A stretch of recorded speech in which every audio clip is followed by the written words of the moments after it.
ഹരേ ഹരേ രാമ ഹരേ രാമ രാമ രാമ ഹരേ ഹരേ ഹരേ കൃഷ്ണ കൃഷ്ണ കൃഷ്ണ കൃഷ്ണ ഹരേ രാമ ഹരേ രാമ രാമ കൃഷ്ണ കൃഷ്ണ കൃഷ്ണ കൃഷ്ണ ഹരേ രാമ ഹരേ രാമ രാമ ഹരേ ഹരേ ഹരേ കൃഷ്ണ കൃഷ്ണ കൃഷ്ണ കൃഷ്ണ ഹരേ രാമ ഹരേ രാമ രാമ ഹരേ ഹരേ കൃഷ്ണ കൃഷ്ണ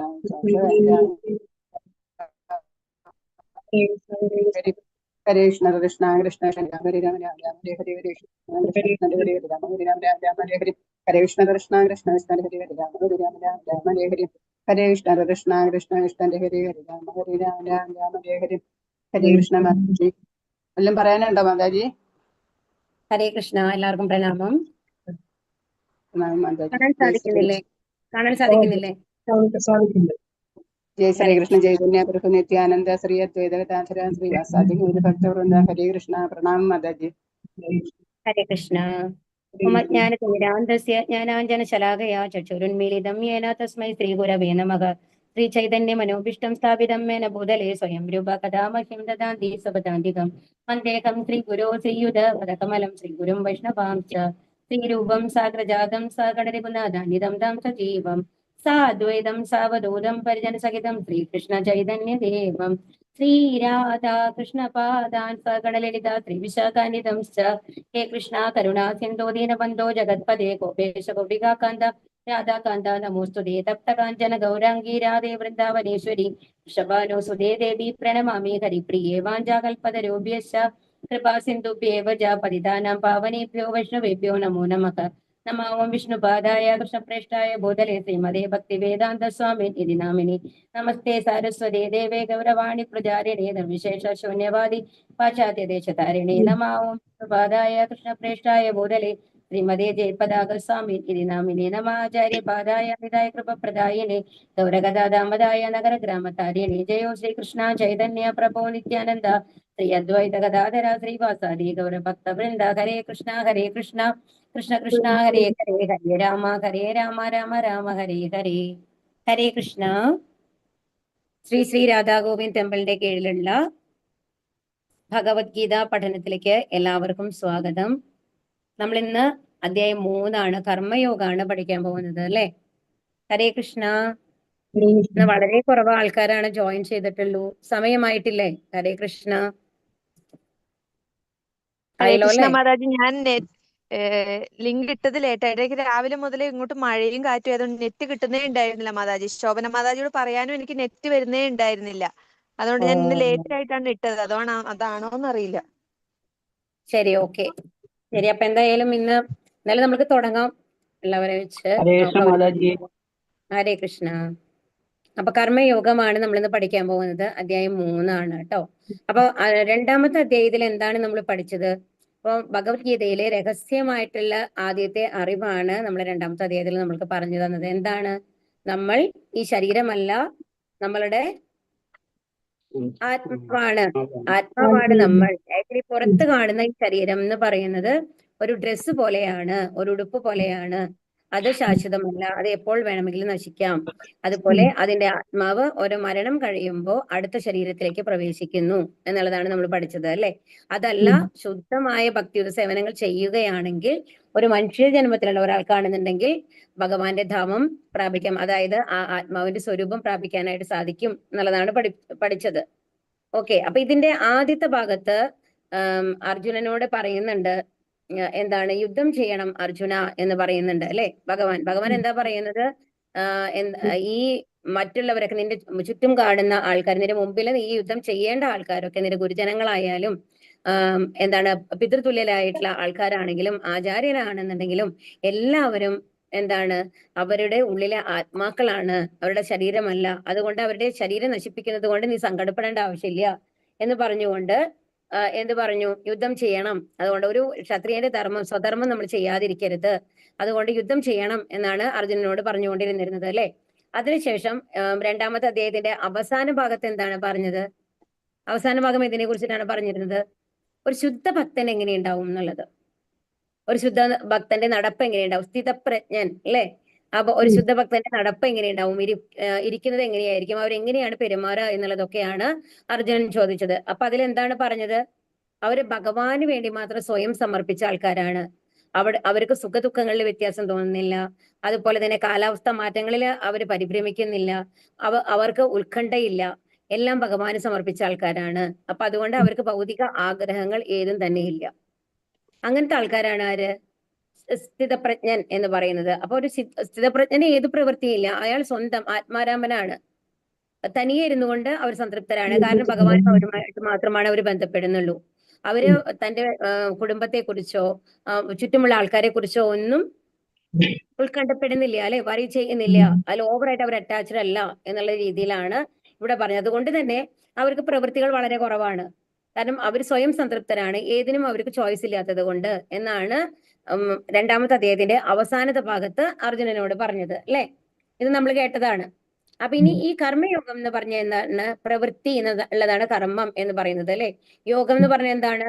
യോഗം എന്ന് പറഞ്ഞ എന്താണ്? ഇപ്പൊ ഒരുപാട് തവണ നമ്മൾ പറഞ്ഞു കഴിഞ്ഞു. എന്താ യോഗം എന്ന് പറഞ്ഞാല്? ഹരേ കൃഷ്ണ. ജ്ഞാനം. യോഗം എന്ന് പറഞ്ഞു കഴിഞ്ഞാൽ ഭഗവാനുമായി ബന്ധിപ്പിക്കുന്നത്. ജ്ഞാനം തന്നെയാണ് മാതാജി. യഥാർത്ഥ ജ്ഞാനം എന്ന് പറയുന്നത് ഭഗവാനുമായിട്ട് ബന്ധപ്പെട്ടതാണ്. അപ്പൊ ഭഗവാനുമായി ബന്ധിപ്പിക്കുക, ആ കണക്ഷൻ എന്നുള്ളതാണ് യോഗം എന്നുള്ളതുകൊണ്ട് ഉദ്ദേശിക്കുന്നത്. അപ്പൊ കർമ്മം കൊണ്ട്, പ്രവൃത്തി കൊണ്ട് എങ്ങനെയാണ് ഭഗവാനുമായിട്ട് ബന്ധിക്കപ്പെടുന്നത് എന്നുള്ളതാണ് ഈ അധ്യായം നമ്മളെ പഠിപ്പിക്കാൻ പോകുന്നത്. വ്യത്യസ്ത തരത്തിലുള്ള കർമ്മങ്ങൾ എന്താണ് എന്നുള്ളതൊക്കെയാണ് ഇവിടെ പഠിക്കുന്നത്. അർജുന ഉവാച ജ്യായസി ചേത് കർമ്മണസ്തേ മതാ ബുദ്ധിർജനാർദ്ദന തത്കിം കർമ്മണി ഘോരേ മാം നിയോജയസി കേശവ. അർജുനൻ പറഞ്ഞു, ഹേ ജനാർദ്ദന, അല്ലയോ കേശവ, ഫലാകാംക്ഷയോടെ ചെയ്യുന്ന കർമ്മത്തെക്കാൾ ശ്രേഷ്ഠമാണ് ബുദ്ധി എന്ന് കരുതുന്നു എങ്കിൽ അങ്ങ് എന്തിനാണ് എന്നെ ക്രൂരമായ ഈ യുദ്ധത്തിന് പ്രേരിപ്പിക്കുന്നത്? അപ്പൊ ഇനി അർജുനൻ ചോദിക്കുകയാണ്, ജായസി ചേത് കർമ്മണസ്തേ. ഇപ്പൊ എന്താണ് ഏറ്റവും അവസാനം എന്താണ് പറയുന്നത്? ഫലേച്ഛയോടുകൂടി കർമ്മം ചെയ്യാൻ പാടില്ല, അല്ലെ. എല്ലാം ഭഗവാന് വേണ്ടി സമർപ്പിച്ച് ചെയ്യണം. അങ്ങനെ ചെയ്യുന്ന ആൾക്കാരാണ് ആര്? സ്ഥിതപ്രജ്ഞൻ. അവർക്ക് ഭൗതിക ആഗ്രഹങ്ങൾ ഉണ്ടാവില്ല, അവർക്ക് കർമ്മഫലങ്ങൾ ഉണ്ടാകുന്നില്ല. അങ്ങനെയാണ് അവർ എവിടേക്ക് എത്തുന്നത്? ഭഗവാന്റെ അടുത്തേക്ക് എത്തും എന്ന് പറഞ്ഞത്, അല്ലെ. അപ്പൊ അതാണ് ഇവിടെ പറയുന്നത്. അപ്പൊ അർജുനൻ ചോദിക്കുകയാണ്, ഹേ ജനാർദ്ദന. ജനാർദ്ദന എന്ന് പറഞ്ഞ എന്താണ് അർത്ഥം? ലോകത്തിലെ എല്ലാവരെയും സംരക്ഷിക്കുന്നവൻ എന്നാണ് അർത്ഥം. ജനാർദ്ദനൻ, എല്ലാവരുടെയും സംരക്ഷണം ഏറ്റെടുത്തിട്ടുള്ള ആള് എന്നാണ് അർത്ഥം. അതാരാണ്? ഭഗവാനാണ്, അല്ലെ. അല്ലയോ കേശവ. കേശവ എന്ന് പറഞ്ഞാൽ എന്താണ് അർത്ഥം? ഹരേ കൃഷ്ണ. കേശി എന്ന അസുരനെ കേശി എന്ന അസുരനെ വധിച്ചതുകൊണ്ടാണ് കേശവ എന്നുള്ള പേര്, അല്ലെ. അപ്പൊ ഫലാകാംക്ഷയോടെ ചെയ്യുന്ന കർമ്മത്തെക്കാൾ ശ്രേഷ്ഠമാണ് ബുദ്ധി. അതായത് ഫലേച്ഛയോടുകൂടി കർമ്മങ്ങളൊന്നും ചെയ്യാൻ പാടില്ല എന്നാണ് പറഞ്ഞു കൊടുത്തിട്ടുള്ളത്. അതിനേക്കാൾ ബുദ്ധി എന്ന് പറയുന്നത് എന്താണ്? ഭഗവാനുമായിട്ട് ബന്ധപ്പെടുക. അപ്പൊ പ്രത്യേകിച്ച് പ്രവൃത്തികളൊന്നും ചെയ്യേണ്ട ആവശ്യമില്ല, അല്ലെ. നമുക്ക് ആഗ്രഹങ്ങളില്ലെങ്കിൽ പ്രവൃത്തികൾ ചെയ്യേണ്ട ആവശ്യമുണ്ടോ? അങ്ങ് എന്തിനാണ് എന്നെ ക്രൂരമായ ഈ യുദ്ധത്തിന് പ്രേരിപ്പിക്കുന്നത്? അപ്പൊ അങ്ങ് എന്തുകൊണ്ടാണ് എന്നോട് ഈ യുദ്ധം ചെയ്യാൻ പറയുന്നത്? അങ്ങ് തന്നെ പറയുന്നു ഫലാകാംക്ഷയോടെ ഏത് പ്രവൃത്തിയും ചെയ്യാൻ പാടില്ല, എല്ലാം ഭഗവാന് സമർപ്പിച്ചിരിക്കണം, എപ്പോഴും ഭഗവാന്റെ സ്മരണയിൽ ഇരിക്കണം എന്ന്. അപ്പൊ പിന്നെ എന്തുകൊണ്ടാണ് എന്നോട് യുദ്ധം ചെയ്യാൻ പറയുന്നത് എന്ന് ചോദിക്കുകയാണ് അർജുനനോട്. കൃഷ്ണാവബോധം. ബുദ്ധിയോഗം അഥവാ ആത്മീയ ജ്ഞാനാർജന പുരോഗതിക്കുള്ള ബുദ്ധി എന്നത് കർമ്മനിരതമായ ജീവിതത്തിൽ നിന്നുള്ള പിൻവാങ്ങലും ഏകാന്തതയിലെ തപശ്ചര്യയുമാണെന്ന ധാരണ അർജുനന് ഉണ്ടായിരുന്നു. അപ്പൊ അർജുനൻ എന്താണ് പറയുന്നത്? ആത്മീയ ജ്ഞാനം, ഇപ്പൊ പറഞ്ഞൂലെ സ്ഥിതപ്രജ്ഞൻ എങ്ങനെയുണ്ടാവുക എന്നൊക്കെ പറഞ്ഞു കൊടുക്കുമ്പോൾ അർജുനൻ എന്താണ് വിചാരിക്കുന്നത്?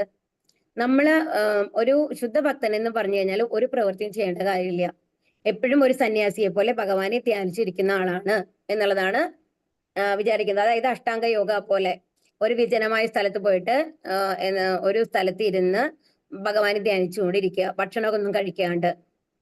ഇപ്പൊ നമ്മൾ കണ്ടുല്ലേ, പലരെയും കണ്ടിട്ട്, ധ്രുവനെ കണ്ടു, രത്നാകരനെ കണ്ടു, അവരൊക്കെ തപസ് ചെയ്തിരുന്നത് അങ്ങനെയാണ്. അങ്ങനത്തെ ഒരു തപസ്സാണ് ഉദ്ദേശിക്കുന്നത് എന്നാണ് ആര് വിചാരിക്കുന്നത്? അർജുനൻ. അതുകൊണ്ടാണ് അർജുനൻ ഈ ചോദ്യം ചോദിക്കുന്നത്. ശ്രീ ഭഗവാനാകട്ടെ മറുപടിയായി കർമ്മയോഗത്തെ അല്ലെങ്കിൽ കൃഷ്ണാവബോധത്തെ പറ്റി ഈ 3-ാമത്തെ അധ്യായത്തിൽ വിശദമായി പ്രതിപാദിക്കുകയാണ് ചെയ്യുന്നത്. അപ്പൊ ഇതിനുള്ള ഉത്തരാണ്, ഭഗവാന്റെ ഉത്തരാണ് ഈ അധ്യായം എന്ന് പറയുന്നത്. അത് ഒരു സെന്റൻസിലല്ല, ഒരു അധ്യായത്തിലായിട്ടാണ് ആർക്ക് പറഞ്ഞു കൊടുക്കുന്നത്? അർജുനന് പറഞ്ഞു കൊടുക്കുന്നത്. കർമ്മയോഗം എന്ന് പറഞ്ഞാൽ എന്താണ് ശരിക്കും അതായത് ഭഗവാന് വേണ്ടിയുള്ള പ്രവൃത്തി എന്ന് പറയുന്നത് എന്താണ് എന്നുള്ളത് പറഞ്ഞു കൊടുക്കുകയാണ് ഇവിടെ ചെയ്യുന്നത്. വ്യാമിശ്രേണേവ വാക്യേന ബുദ്ധിം മോഹയസീവ മേ തദേകം വദ നിശ്ചിത്യ യേന ശ്രേയോഹമാപ്നുയാം. ദ്വയാർത്ഥങ്ങളുള്ള ഉപദേശങ്ങളാൽ അങ്ങ് എന്റെ ബുദ്ധിയെ അമ്പരപ്പിക്കുന്നു. എനിക്ക് ഏറ്റവും ശ്രേയസ്കരമായത് എന്തെന്ന് തീർത്ത് പറഞ്ഞു തരൂ. വ്യാമിശ്രേണേവ വാക്യേന. ഇപ്പൊ ഇവിടെ എന്താ പറയുന്നത്? ദ്വയാർത്ഥങ്ങളുള്ള ഉപദേശങ്ങളാൽ അങ്ങ് എന്റെ ബുദ്ധിയെ അമ്പരിപ്പിക്കുന്നു എന്നാണ് പറയുന്നത്. ദ്വയാർത്ഥം എന്ന് പറഞ്ഞാൽ എന്താണ്? ദ്വയാർത്ഥം എന്ന് പറഞ്ഞാൽ എന്താ?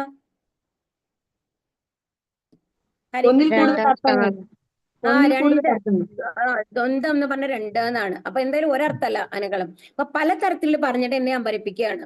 അപ്പൊ ഇവിടെ ശരിക്കും പറഞ്ഞു കഴിഞ്ഞാല് 32-ാമത്തെ അധ്യായത്തില് 37-ാമത്തെ ശ്ലോകം എന്ന് പറയുന്നത് എന്താണെന്നുണ്ടെങ്കിൽ ഹതോ വാ പ്രാപ്സ്യസി സ്വർഗം ജിത്വാ വാ ഭോക്ഷ്യസേ മഹീം തസ്മാദുദ്ദിഷ്ട കൗന്ദേയ യുദ്ധായ കൃത നിശ്ചയഃ. ഇവിടെ അർജുനോട് എന്താ പറയണെന്നുണ്ടെങ്കിൽ ഒന്നിലോ നീ യുദ്ധത്തിൽ കൊല്ലപ്പെട്ട് മരിക്കും, അല്ലെങ്കിൽ നിനക്ക് കൊല്ലപ്പെട്ട് മരിച്ചു കഴിഞ്ഞാൽ എന്ത് കിട്ടും? സ്വർഗം കിട്ടും, അല്ലെങ്കിലോ രാജ്യം കിട്ടും. അപ്പൊ ഏത് തന്നെയായാലും ഉറച്ച തീരുമാനത്തോടെ എഴുന്നേറ്റ് യുദ്ധം ചെയ്യാനാണ് 37-ാമത്തെ ശ്ലോകത്തിൽ പറയുന്നത്. എന്നിട്ട് 38-ാമത്തെ ശ്ലോകത്തിൽ എന്തെന്ന് പറയുന്നു? ഫലേച്ഛയില്ലാണ്ട് സന്തുഷ്ടിയോ സന്താപമോ നഷ്ടമോ ലാഭമോ ഒന്നും നോക്കണ്ട. ഒരു ഒരു ക്ഷത്രിയന്റെ കർത്തവ്യം എന്ന് പറഞ്ഞാൽ എന്താണ്? യുദ്ധം ചെയ്യാണ്. അതുകൊണ്ട് നീ യുദ്ധം ചെയ്യൂ അർജുന എന്നാണ് പറയുന്നത്. അത് ഏറ്റവും അവസാനത്തെ ശ്ലോകത്തിൽ എന്താ പറയുന്നത്? 71-72-ാമത്തെ ഇതിൽ എന്താ പറയുന്നത്? 71-ാമത്തെ ശ്ലോകത്തിൽ എന്താ പറയുന്നത്? എല്ലാ ഇതാണ് വികായ കാമാന്യ സർവാൻ എന്ന് പറഞ്ഞിട്ടുള്ള ശ്ലോകമാണ്. അതിലെന്താ പറയുന്നത് എന്നുണ്ടെങ്കിൽ എല്ലാ വൈഷയിക അഭിലാഷങ്ങളിൽ നിന്നും സ്വയം മുക്തനായി എല്ലാത്തരം ഉടമാവകാശ ബോധവും വിദ്യാഹംഭാവ ബോധവും ഉപേക്ഷിച്ചവനായി നിസ്പൃഹനായി വർത്തിക്കുന്നവന് മാത്രമേ ശരിക്കും ശാന്തി നേടാൻ കഴിയൂ. അപ്പൊ എങ്ങനത്തെ ആൾക്കാർക്കാണ് ശാന്തി കിട്ടുക എന്ന് പറയുന്നത്? എല്ലാ ആഗ്രഹങ്ങളും ഉപേക്ഷിച്ചിട്ട് എന്താവണം? ഭഗവാനിൽ മാത്രം ആശ്രയിക്കുന്നവന്. ഭഗവാനിൽ മാത്രം അഭയം പ്രാപിക്കാനാണ് പറയുന്നത്. മനസ്സിലാവുണ്ടോ? അപ്പൊ രണ്ടും. ആദ്യം പറഞ്ഞു യുദ്ധം ചെയ്യാൻ. ഇപ്പൊ എന്ത് പറയുന്നു? എല്ലാ ആഗ്രഹങ്ങളും വേണ്ട, ഒന്നും വേണ്ട അർജുന, എല്ലാം എന്നിൽ സമർപ്പിച്ചിരിക്കുക. എന്റെ ചിന്തയോടുകൂടി ഇരുന്നാല് എവിടെ എത്താൻ പറ്റും? ഭഗവത്ധാമത്തിൽ. അങ്ങനെ എത്തുകയാണെങ്കിൽ എന്തുണ്ടാവുക? ഇവിടെ നിലയുറപ്പിച്ച് മരണവേളയിലും അതേ സ്ഥിതി തുടരുന്നവൻ ഭഗവത്ധാമത്തിൽ എത്തുന്നതാണ് ഏറ്റവും അവസാനത്തെ 2 ശ്ലോകങ്ങളിൽ പറയുന്നത്. അപ്പൊ അതാണ് അർജുനൻ പറയുന്നത്. ഒരു തവണ പറയുന്നത് യുദ്ധം ചെയ്യാൻ, പിന്നത്തെ തവണ പറയണു ആഗ്രഹങ്ങളൊന്നും പാടില്ല, എല്ലാം ഭഗവാന്റെ സ്മരണയോടുകൂടി ഇരിക്കാനായിട്ട്. രണ്ടും കൂടി എങ്ങനെയാണ് സാധിക്കുക എന്ന് ചോദിക്കുകയാണ്. അപ്പൊ തദേകം വധ, ഏതാണോ എനിക്ക് ശ്രേയസ്കരമായത് ആ ഒന്ന് എനിക്ക് പറഞ്ഞു തരൂ എന്ന് പറയുകയാണ് ഇവിടെ അർജുനൻ. ഭഗവത്ഗീതയുടെ രഹസ്യം അറിയാൻ ഔത്സുക്യമുള്ള എല്ലാ വിദ്യാർത്ഥികൾക്കും വേണ്ടി തന്റെ ചോദ്യങ്ങളിലൂടെ കൃഷ്ണാവബോധത്തിലേക്ക് വഴിയൊരുക്കുകയാണ് അദ്ദേഹം ചെയ്യുന്നത്. ശരിക്കും അർജുനന് ഇത്രയും സംശയമില്ല എന്നാണ് പറയുന്നത്. അർജുനൻ ആർക്ക് വേണ്ടിയിട്ടാണ് ഈ ചോദ്യങ്ങളൊക്കെ ചോദിക്കുന്നത്? വരുന്ന തലമുറയ്ക്ക് വേണ്ടിയിട്ട്, നമ്മളെപ്പോലുള്ള ആൾക്കാർക്ക് വേണ്ടിയിട്ട് യഥാർത്ഥത്തിൽ എന്താണ് ചെയ്യേണ്ടത് എന്ന് അറിയിക്കാൻ വേണ്ടിയിട്ടാണ് ഇത്തരം ചോദ്യങ്ങൾ ചോദിക്കുന്നത് എന്നാണ് പറയുന്നത്. ശ്രീ ഭഗവാനുവാച ലോകേസ്മിൻ ദ്വിവിധാ നിഷ്ഠ പുരാ പ്രോക്താ മയാ നഘ ജ്ഞാനയോഗേന സാഖ്യാനം കർമ്മയോഗേന യോഗിന. ശ്രീ ഭഗവാൻ പറഞ്ഞു, പാപരഹിതനായ അർജുന, തത്വജ്ഞാനപരവും അനുഭവമാത്രവുമായ ഊഹാപോഹങ്ങൾ നടത്തുന്നവരും ഭക്തിപൂർവം സേവനം അനുഷ്ഠിക്കുന്നവരും എന്നിങ്ങനെ 2 കൂട്ടരാണ് ആത്മസാക്ഷാത്കാരം നേടാൻ ശ്രമിക്കുക എന്ന് ഞാൻ മുമ്പ് പറഞ്ഞുവല്ലോ. അപ്പൊ ഏത് തരത്തിലുള്ള ആൾക്കാരാണ്? ഒന്ന് തത്വജ്ഞാനപരവും അനുഭവമാത്രവുമായ ഊഹാപോഹങ്ങൾ നടത്തുക. അത് ഇവിടെ എന്താന്ന് പറയാന്നുണ്ടെങ്കിൽ ദൈവം എന്താണെന്നുള്ളത് അന്വേഷിച്ച് ചെല്ലുന്ന ആൾക്കാരാണ്. ഇപ്പൊ ഉദാഹരണത്തിന് നമ്മൾ പറയാം, അതായത് ആരോഹണം അവരോഹണം എന്ന് പറയും നമ്മൾ സാധാരണ. ആരോഹണം എന്ന് പറഞ്ഞു കഴിഞ്ഞാൽ എന്താ അർത്ഥം? കേറുക. അവരോഹണം എന്ന് പറഞ്ഞാൽ എന്താ? ഇറങ്ങുക. നമ്മൾ പർവ്വതാരോഹണം നമ്മൾ കേട്ടിട്ടില്ലേ?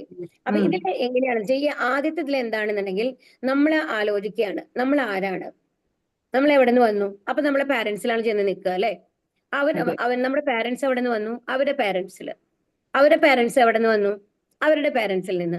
ഇങ്ങനെ പോയി പോയി പോയി ഏറ്റവും ആദ്യം ഉണ്ടായത് ആരാണെന്നുള്ളത് ചോദിക്കുമ്പോ അത് എവിടെ എത്തും? എവിടെ ചെന്നെത്താത്?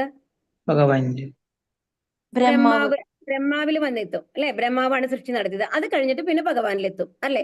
അപ്പൊ എല്ലാം ഭഗവാനിൽ നിന്നാണ് വരുന്നത്. അങ്ങനെ ഭഗവാനെ അറിയുക. അതായത് നമ്മൾ മറ്റുള്ളവർ പറയണ ഭഗവാനാണ്, എല്ലാം ഭഗവാനിൽ നിന്നാണ് എല്ലാവരും വരുന്നത് എന്നുള്ളത് നമ്മൾ വിശ്വസിക്കുന്നില്ല. നമ്മൾ അതിനെ എന്ത് ചെയ്യുന്നു? തത്വചിന്താപരമായിട്ട് നമ്മൾ അന്വേഷിച്ച് കണ്ടെത്താണ്, സയന്റിഫിക് ആയിട്ട് നമ്മൾ അന്വേഷിക്കുകയാണ്. പക്ഷേ ഇതില് എല്ലാ ചോദ്യങ്ങൾക്കും ഉത്തരം നമ്മൾക്ക് ആവില്ല. അതിന്റെ ഉദാഹരണം പറഞ്ഞു കഴിഞ്ഞാൽ ഇപ്പൊ നമ്മൾ പറയുന്നു ജനിച്ചാൽ എല്ലാവരും മരിക്കും. ഇതൊരു സെന്റൻസ് ആണ്. ഓക്കെ, അപ്പൊ ജനിച്ചാൽ എല്ലാവരും മരിക്കുമല്ലോ. അപ്പൊ ഇനി മരിക്കാത്ത ആൾക്കാരുണ്ടാവുമോ? അപ്പൊ നമ്മൾ പറയാണ് ഓക്കെ, നമ്മുടെ ചുറ്റുമുള്ള നമ്മുടെ പാരന്റ്സ് പറഞ്ഞു അവരുടെ ചുറ്റുമുണ്ടായിരുന്ന എല്ലാവരും മരിച്ചു എന്ന്. ഇപ്പൊ നമ്മളുടെ ചുറ്റിലും വയസ്സായ ആൾക്കാരൊക്കെ മരിക്കുന്നത്, ആവാത്ത ആൾക്കാർ മരിക്കുന്നത്. അപ്പൊ എല്ലാവരും മരിച്ചിട്ട് തന്നെയാണ് കാണുന്നത്. പക്ഷേ നമ്മൾ കാണാത്ത ഒരുപാട് പ്രദേശങ്ങളില്ലേ ഈ ലോകത്ത്? ആ പ്രദേശങ്ങളിൽ എവിടെയെങ്കിലും മരിക്കാത്ത ആൾക്കാരുണ്ടാവാമോ? എന്നുള്ളൊരു ചിന്ത നമ്മുടെ ഉള്ളിൽ വന്നാല് അതിനൊരു അവസാനം ഉണ്ടോ? കണ്ടുപിടിക്കാനായിട്ട് സാധിക്കുമോ? ഇല്ലയോ? ഇല്ല. അപ്പൊ നമ്മൾ എന്താണ്, നമ്മുടെ പാരന്റ്സ് പറയുന്നതിന് നമ്മൾ വിശ്വസിക്കണം അല്ലേ? എല്ലാവരും മരിക്കുന്നവർ എല്ലാവരും മരിക്കും, നമ്മൾ കാണുന്ന എല്ലാവരും മരിക്കുന്നുണ്ട്, അത് മരിക്കും. അതല്ല, നമ്മൾ കാണാത്ത ഒരു സ്ഥലമുണ്ട്, അവിടെ ആൾക്കാരുണ്ടാവാം, അവർ മരിക്കാണ്ടിരുന്നാലോ? ഇതാണ് തത്വചിന്താപരമായിട്ട് ഇങ്ങനെ മേലേക്ക് നമ്മൾ പോകുന്നതിന്റെ ദോഷം. അതാണ് പല സന്ദർഭങ്ങളിലും വ്യക്തമായിട്ടുള്ള ഉത്തരം നമ്മൾക്ക് കിട്ടില്ല. അതിനേക്കാളും നമ്മൾ എന്തിനെ വിശ്വസിക്കണം? ശാസ്ത്രങ്ങളെ വിശ്വസിക്കണം, അല്ലെങ്കിൽ നമ്മളുടെ മേലെയുള്ള ആൾക്കാർ പറയുന്നത് വിശ്വസിക്കണം. അതാണ്. അപ്പൊ ഈ ഭക്തിപൂർവ്വം സേവനം അനുഷ്ഠിക്കുക എന്ന് പറയുന്നത് എന്തുകൊണ്ടാണ്? ഇപ്പൊ നമ്മൾക്ക് ഭഗവത്ഗീതയിൽ ഭഗവാൻ പറഞ്ഞു തന്നു, എന്നെ നിങ്ങൾ ഭക്തിപൂർവ്വം സേവിച്ചാൽ മതി. നിങ്ങൾ ഹരേകൃഷ്ണ മന്ത്രം ജപിച്ചോളൂ, സങ്കീർത്തന യജ്ഞം ചെയ്തോളൂ.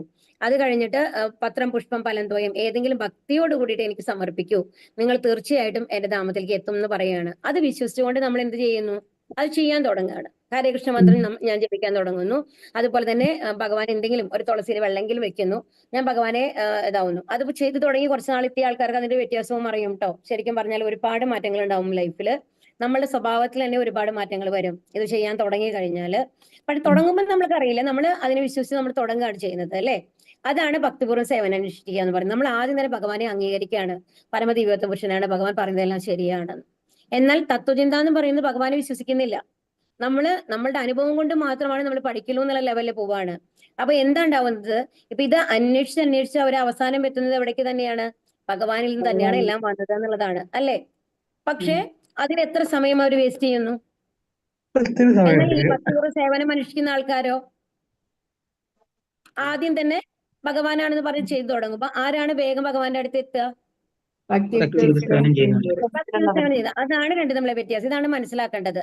അപ്പൊ ഭഗവാൻ പറയാണ്, ഇങ്ങനെ രണ്ട് തരത്തിലുള്ള ആൾക്കാരാണ് ആത്മസാക്ഷാത്കാരം നേടാനായിട്ട് ശ്രമിക്കുക. 2-ാം അധ്യായത്തിൽ 39-ാം ശ്ലോകത്തിൽ 2 വിധം യോഗങ്ങളെ പറ്റി ഭഗവാൻ വിവരിക്കുകയുണ്ടായി. സാംഖ്യയോഗം, കർമ്മയോഗം അല്ലെങ്കിൽ ബുദ്ധിയോഗം എന്നിവയെ പറ്റി ഇവിടെ കൂടുതൽ വിശദീകരിക്കുന്നു. 39-ാമത്തെ ശ്ലോകമാണ് എന്ന് ഇവിടെ പറയുന്നത്. ഇതാണ്, ഏഷാ തേ പിഹിതാ സാംഖ്യേ ബുദ്ധിർയോഗേ ഇമാം ശൃണു ബുദ്ധ്യാ യുക്തോ യയാ പാർത്ഥ കർമ്മബന്ധം പ്രഹാസ്യസി എന്നുള്ളതായിരുന്നു. ഇതുവരെ അപഗ്രഥനാത്മകമായ പഠനത്തിലൂടെ ആജ്ഞാനത്തെ പറ്റി നിനക്ക് ഞാൻ വിവരിച്ചു തന്നു, ഫലാസക്തി ഇല്ലാത്ത കർമ്മം ചെയ്യുന്നതിനെ പറ്റി. അപ്പൊ അവിടെ എല്ലാം ഈ സാംഖ്യയോഗം എന്ന് പറയുന്നതാണ് നമ്മൾ ആത്മാവാണ്, ശരീരമല്ല എന്നുള്ളതൊക്കെ പറയുന്നത്. അപ്പൊ എല്ലാത്തരം യോഗങ്ങളെ പറ്റിയിട്ടും അതിൽ പറയേണ്ടായിട്ടുണ്ട്. പക്ഷെ ഇവിടെ എന്താണ് നമ്മളോട് പറയുന്നത്? സാംഖ്യയോഗം, കർമ്മയോഗം അല്ലെങ്കിൽ ബുദ്ധിയോഗം എന്നിവയെ പറ്റി ഇവിടെ കൂടുതൽ വിശദീകരിക്കുന്നു. അപ്പൊ ഈ 3 യോഗങ്ങളെ പറ്റിയിട്ടാണ് അവിടെ പറഞ്ഞിരുന്നത്. പക്ഷെ ഈ അധ്യായത്തിൽ നമ്മൾ പഠിക്കാൻ പോകുന്നത് അധികവും കർമ്മയോഗത്തെ കുറിച്ചിട്ടാണ്. ന കർമ്മണാമനാരംഭം നൈഷ്കർമ്മ്യം പുരുഷോശ്നുതേ നച സന്യാസനാദേവ സിദ്ധിം സമതി ഗച്ഛതി. കർമ്മം ചെയ്യാതിരുന്നത് കൊണ്ട് മാത്രം ആരും കർമ്മഫലങ്ങളിൽ നിന്ന് മുക്തരാവുന്നില്ല. സന്യാസം കൊണ്ട് മാത്രം ഒരാൾ പൂർണ്ണത നേടുകയുമില്ല. അപ്പൊ ഇനി ഭഗവാൻ വളരെ വ്യക്തമായിട്ടാണ് അർജുനന് പറഞ്ഞു കൊടുക്കുന്നത്. അർജുനന്റെ സംശയത്തെ എടുത്തു കൊടുക്കുകയാണ്. കർമ്മങ്ങൾ ചെയ്യാതിരിക്കുന്നതല്ല സന്യാസം എന്നുള്ളത്. അർജുനൻ എന്താണ് വിചാരിക്കുന്നത്? ഏത് കർമ്മങ്ങൾ, എല്ലാ ബന്ധങ്ങളും ഉപേക്ഷിച്ചുകൊണ്ട് കാട്ടിൽ പോയി തപസ് ചെയ്യുന്നതാണ് സന്യാസം എന്നാണ്. പക്ഷെ ഭഗവാൻ പറയുന്നു അതല്ല. കർമ്മം ചെയ്യാതിരുന്നത് കൊണ്ട് മാത്രം ആരും കർമ്മഫലങ്ങളിൽ നിന്നും മുക്തരാവുന്നില്ല.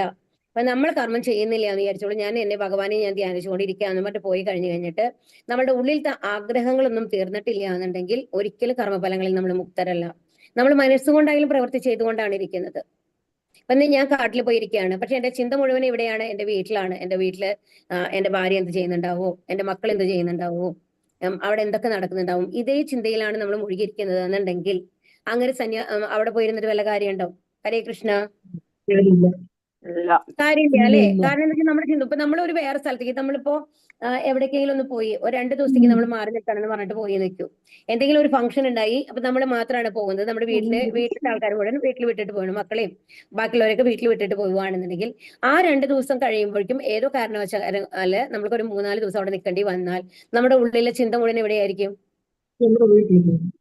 വീട്ടിലായിരിക്കും. അയ്യോ കുട്ടികൾ എന്ത് ചെയ്യണ്ടാവോ, അപ്പൊ ഞാൻ അത്രയൊന്നും അവിടെ നിന്നും പ്രിപ്പയർ ചെയ്ത് വന്നിട്ടില്ല, ഇത് 2 ദിവസത്തേക്കുള്ള ഭക്ഷണം എന്തൊക്കെയാണ് ഞാൻ ഉണ്ടാക്കി വെച്ചിട്ട് വന്നിട്ട്, ഈ തരത്തിലുള്ള ചിന്തകളായിരിക്കും നമ്മുടെ ഉള്ളിൽ ഉണ്ടാവുന്നത് അല്ലെ? ഇതുപോലെ തന്നെയാണ് നമ്മുടെ ഉള്ളിലെ ആഗ്രഹങ്ങൾ. ഉള്ളിലാണ് വിരക്തി. ഇവിടെ എന്താ ഭഗവാൻ നമ്മൾക്ക് പറഞ്ഞു തരണമെന്നുണ്ടെങ്കിൽ വിരക്തി എവിടെയാണ് വരേണ്ടത്? മനസ്സിലാണ് വിരക്തി വരേണ്ടത് പറഞ്ഞു കൊടുക്കുകയാണ്. അത് അല്ലാതെ ഒരു വേഷം ധരിച്ചുകൊണ്ട് ഒരു സ്ഥലത്ത് പോയിരുന്നത് കൊണ്ടോ ഞാൻ ഭഗവാനെ ധ്യാനിക്കുന്നു എന്ന് പറഞ്ഞിരുന്നത് കൊണ്ടോ നമ്മുടെ മനസ്സ് സ്വസ്ഥമായിരിക്കണം എന്നില്ല. സന്യാസം കൊണ്ട് മാത്രം ഒരാൾ പൂർണ്ണത നേടുകയുമില്ല. എന്നുള്ളതാണ് ഇവിടെ പറയുന്നത്. സന്യാസം സ്വീകരിക്കുക അഥവാ ഫലോദിഷ്ട കർമ്മങ്ങളിൽ നിന്ന് പിന്മാറുക എന്നതുകൊണ്ട് മാത്രം ഒരാൾക്ക് പെട്ടെന്ന് നാരായണന് തുല്യമാവാം എന്നാണ് ചില തത്വചിന്തകന്മാരുടെ അഭിപ്രായം. ഭഗവാൻ കൃഷ്ണൻ ഇത് അംഗീകരിക്കുന്നില്ല. തനിക്ക് വിധിക്കപ്പെട്ട കർമ്മങ്ങൾ നിറവേറ്റി സംശുദ്ധനായിട്ട് വേണം സന്യാസം സ്വീകരിക്കുവാൻ. അപ്പൊ സന്യാസം സ്വീകരിക്കാൻ എന്താ വേണ്ടത്? ഇത് ഇമ്പോർട്ടന്റ് ആണ്. ഇത് നിങ്ങളുടെ ക്വസ്റ്റ്യൻ ആൻസർ ആണ്. തനിക്ക് വിധിക്കപ്പെട്ട കർമ്മങ്ങൾ നിറവേറ്റി സംശുദ്ധനാവണം. അതുകൊണ്ടാണ് 4 ആശ്രമങ്ങൾ നമ്മൾക്ക് തന്നിട്ടുള്ളത്. ഏതൊക്കെയാണ് ആശ്രമങ്ങള്? ബ്രഹ്മചര്യം, ബ്രഹ്മചര്യം, ഗൃഹസ്ഥം, വാനപ്രസ്ഥം, സന്യാസം. ലാസ്റ്റത്തെയാണ് അല്ലെ സന്യാസം എന്ന് പറയുന്നത്. അപ്പൊ എന്തുകൊണ്ടാണ് അവസാനം സന്യാസം വെച്ചിട്ടുള്ളത്? അത്രയും കാലം നമ്മൾ ജീവിച്ച് ഈ ഭൗതിക ബന്ധങ്ങളോടൊക്കെ നമുക്ക് വിരക്തി വരണം. അല്ലാതെ ഒരു ഗൃഹസ്ഥനെ പിടിച്ചുകൊണ്ട് സന്യാസത്തിന് ഇരുത്തി കഴിഞ്ഞാൽ അയാളുടെ ചിന്ത മുഴുവൻ തന്റെ ഭാര്യയും മക്കളുടെയും ഒക്കെ ഉള്ളിലായിരിക്കും. അത് ഒരിക്കലും സന്യാസത്തിന് യോജിച്ചതല്ല. സന്യാസം എന്ന് പറയുന്നത് പൂർണ്ണ വിരക്തിയാണ്. എല്ലാ ബന്ധങ്ങളിൽ നിന്നും നമുക്ക് വിമുക്തി നേടാനായിട്ട് സാധിക്കണം എന്നുള്ളതാണ്. ഇപ്പോ ഞാൻ വളരെ സിമ്പിൾ ആയിട്ടുള്ള ഒരു കാര്യം പറയാം. ഇപ്പൊ കൊച്ചുകുട്ടികള്, പ്രത്യേകിച്ച് ആൺകുട്ടികളാണെന്ന് വിചാരിച്ചോളൂ, അല്ലെങ്കിൽ പെൺകുട്ടികളാവട്ടെ, ഒരു ചെറിയ പ്രായത്തിൽ അവരുടെ ഇൻട്രസ്റ്റ് എന്തായിരിക്കും? എന്തെങ്കിലും കളിപ്പാട്ടങ്ങൾ വെച്ച് കളിക്കണം എന്നുള്ളതായിരിക്കും അല്ലെ? അപ്പൊ ആൺകുട്ടികളാണെങ്കിൽ ചിലപ്പോൾ വന്നിട്ട് പുറത്ത് പോയി ക്രിക്കറ്റ് കളിക്കണം, ഫുട്ബോൾ കളിക്കണം, ഭയങ്കര ആഗ്രഹമായിരിക്കും അല്ലെ? ഇങ്ങനത്തെ ചെറിയ കളിപ്പാട്ടങ്ങളൊക്കെ വെച്ച് കളിക്കണം എന്നുള്ളതായിരിക്കും. ആ കുട്ടി തന്നെ ഒരു 15 വയസ്സായി കഴിഞ്ഞാൽ ഈ കളിച്ചായിരുന്ന കളിപ്പാട്ടങ്ങൾ എടുത്തു കൊടുത്തു കഴിഞ്ഞാൽ അതിനോട് ഇൻട്രസ്റ്റ് ഉണ്ടാവുമോ? ഹരേ കൃഷ്ണ. ഇല്ല. ഈ അടുക്കളയിൽ ചോറും കറി ചെറിയ ചെറിയ പാത്രങ്ങളൊക്കെ വെച്ച് കൊടുത്തിരുന്ന ഒരു 15 വയസ്സുള്ള കുട്ടികൾ തന്നെ അത് വലിച്ചെറിഞ്ഞിട്ട് പോകും അല്ലെ? എന്താണെന്ന് ചോദിച്ചിട്ട് അല്ലേ? അപ്പൊ അതാണ് ആ ഒരു ഏജിൽ നമ്മൾക്ക് അതിനോട് ഇൻട്രസ്റ്റ് ഉണ്ടായിരുന്നു. അപ്പൊ ഈ 3 വയസ്സോ 4 വയസ്സുള്ള കുട്ടി വിചാരിക്കുന്നത് അതാണ് എല്ലാം എന്നുള്ളതാണ്. അതിലാണ് ഫുൾ എൻജോയ്മെന്റ് ഉള്ളത്. എന്നാൽ അതേ ഇൻട്രസ്റ്റ് 15 വയസ്സ് വരുമ്പോ നമ്മൾക്കില്ല. അതുപോലെ തന്നെയാണ് നമ്മൾക്ക് ഈ 20 വയസ്സിലോ 30 വയസ്സിലോ നമ്മൾക്ക് ഒരുപാട് ഇഷ്ടം തോന്നുന്ന പല കാര്യങ്ങളും 50 വയസ്സുകളിൽ നമ്മൾക്ക് ഇഷ്ടം തോന്നണമെന്നില്ല. മനസ്സിലാവുണ്ടോ പറയുന്നത്? അങ്ങനെ വിരക്തി വരണം. അതുകൊണ്ടാണ് ഈ അവസാനം സന്യാസം വെച്ചിട്ടുള്ളത്. സന്യാസം എന്ന് പറഞ്ഞ പൂർണ്ണ വിരക്തിയാണ് അല്ലെ? അപ്പൊ തനിക്ക് വിധിക്കപ്പെട്ട കർമ്മങ്ങൾ നിറവേറ്റി സംശുദ്ധനായിട്ട് വേണം ഒരാൾ സന്യാസം സ്വീകരിക്കുവാൻ എന്നുള്ളത് അതുകൊണ്ടാണ് പറയുന്നത്. നഹി കശ്ചിത് ക്ഷണമപി ജാതു തിഷ്ഠത്യ കർമ്മകൃത് കാര്യദേഹ്യവശ കർമ്മ സർവപ്രകൃതി ജയർഗുണൈകി. ഭൗതിക പ്രകൃതിയുടെ ത്രിഗുണങ്ങളിൽ നിന്ന് ഉളവാകുന്ന വാസനകൾക്കനുസരിച്ച് ഓരോ മനുഷ്യനും കർമ്മം ചെയ്യാൻ നിർബന്ധിതനാണ്. ആർക്കും ഒരൊറ്റ നിമിഷം പോലും കർമ്മത്തിൽ നിന്ന് ഒഴിഞ്ഞു നിൽക്കാനാവില്ല. അപ്പൊ ഇവിടെ എന്താ പറയുന്നത്? ആർക്കും നമ്മുടെ കർമ്മത്തിൽ നിന്ന് ഒഴിഞ്ഞു നിൽക്കാൻ പറ്റില്ല. കാരണം എന്താ? നമ്മൾ എപ്പോഴും കർമ്മം ചെയ്തുകൊണ്ടാണ് ഇരിക്കുന്നത്. നമ്മൾ വെറുതെ ഇരിക്കുകയാണെന്ന് പറഞ്ഞു കഴിഞ്ഞാൽ നമ്മുടെ മനസ്സുകൊണ്ട് നമ്മൾ എന്തെങ്കിലും ചിന്തിച്ചുകൊണ്ടാണ് ഇരിക്കുന്നത്. അതും കർമ്മമാണ്. അപ്പൊ നമ്മളുടെ 3 ഗുണങ്ങൾ, നമ്മൾക്ക് ഏത് ഗുണമാണോ ഉള്ളത് അതിനനുസരിച്ച് നമ്മൾ എപ്പോഴും ഒരു നിമിഷം പോലും നമ്മുടെ മനസ്സിനെ നമുക്ക് വെറുതെ വെക്കാൻ പറ്റില്ല എന്നുള്ളതാണ്. നമ്മൾ കർമ്മം ചെയ്തുകൊണ്ടാണ് ഇരിക്കുന്നത്. നല്ലതും ആവാം ചീത്തയാവാം. ശരീരസ്ഥനെങ്കിലും അല്ലെങ്കിലും എപ്പോഴും പ്രവർത്തിച്ചു കൊണ്ടിരിക്കുക എന്നത് ജീവാത്മാവിന്റെ സ്വഭാവമാണ് അല്ലേ? ഇപ്പൊ ഇനി ഒരു നിമിഷം 1 മിനിറ്റ് നേരത്തേക്ക് ആരും ഒന്നും ചിന്തിക്കാൻ പാടില്ല എന്ന് ഞാൻ പറയാണ് ഇപ്പൊ ഈ ക്ലാസ്സിലിരുന്ന്. പക്ഷെ ആ 1 മിനിറ്റിൽ എത്ര ചിന്തകൾ നമ്മുടെ ഉള്ളിൽ കടന്നു പോകും? ചിന്തിക്കണ്ട എന്ന് നമ്മൾ പറയുമ്പോഴാണ് 1008 ചിന്തകൾ നമ്മൾക്ക് വരിക. അതുവരെ നമ്മൾ നോർമലായിട്ട് ഇരിക്കുന്നുണ്ടായിരിക്കും അല്ലെ? പക്ഷെ ഒരു കാര്യം ചെയ്യരുത് എന്ന് പറഞ്ഞു കഴിഞ്ഞാൽ അത് എപ്പോഴും നമ്മൾക്ക് ഓർമ്മ വരും. ഇനി അതിനെക്കുറിച്ച് ഓർക്കരുത് എന്ന് ഒരാൾ സ്ട്രിക്റ്റ് ആയിട്ട് നമ്മളോട് പറഞ്ഞു കഴിഞ്ഞാൽ നമ്മുടെ ഉള്ളിൽ എപ്പോഴും ആ ഓർമ്മകളാണ് വരിക. അത് മനുഷ്യന്റെ ഒരു ടെൻഡൻസിയാണ് അത്. അപ്പൊ അതുകൊണ്ട് തന്നെ എപ്പോഴും നമ്മുടെ മനസ്സ് എങ്ങനെയാണുള്ളത്?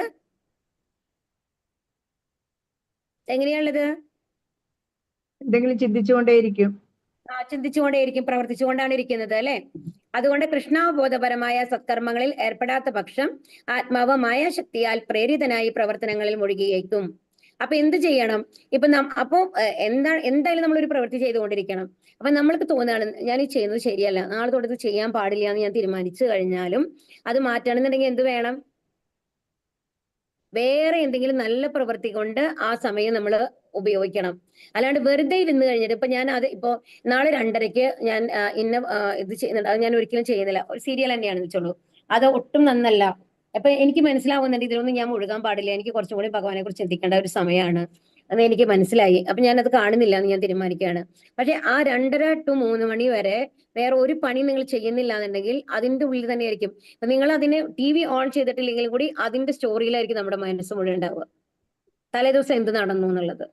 അപ്പൊ അതിന് എങ്ങനെയാണ് നമ്മുടെ മനസ്സിനെ മാറ്റാനായിട്ട് സാധിക്കുക?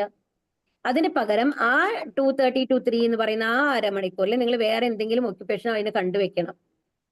ഏത് ഭഗവാനെ കുറിച്ച് ചിന്തിക്കുന്ന മാതിരി ഒന്നിലോ ഏതെങ്കിലും ക്ലാസ് നിങ്ങൾ അറ്റൻഡ് ചെയ്യണം, അല്ലെങ്കിൽ മനസ്സിനെ കേന്ദ്രീകരിക്കുന്ന മാതിരി എന്തെങ്കിലും ചെയ്യണം, അല്ലെങ്കിൽ ഇഷ്ടപ്പെട്ട എന്തെങ്കിലും വേറെ കാര്യങ്ങൾ ചെയ്യണം.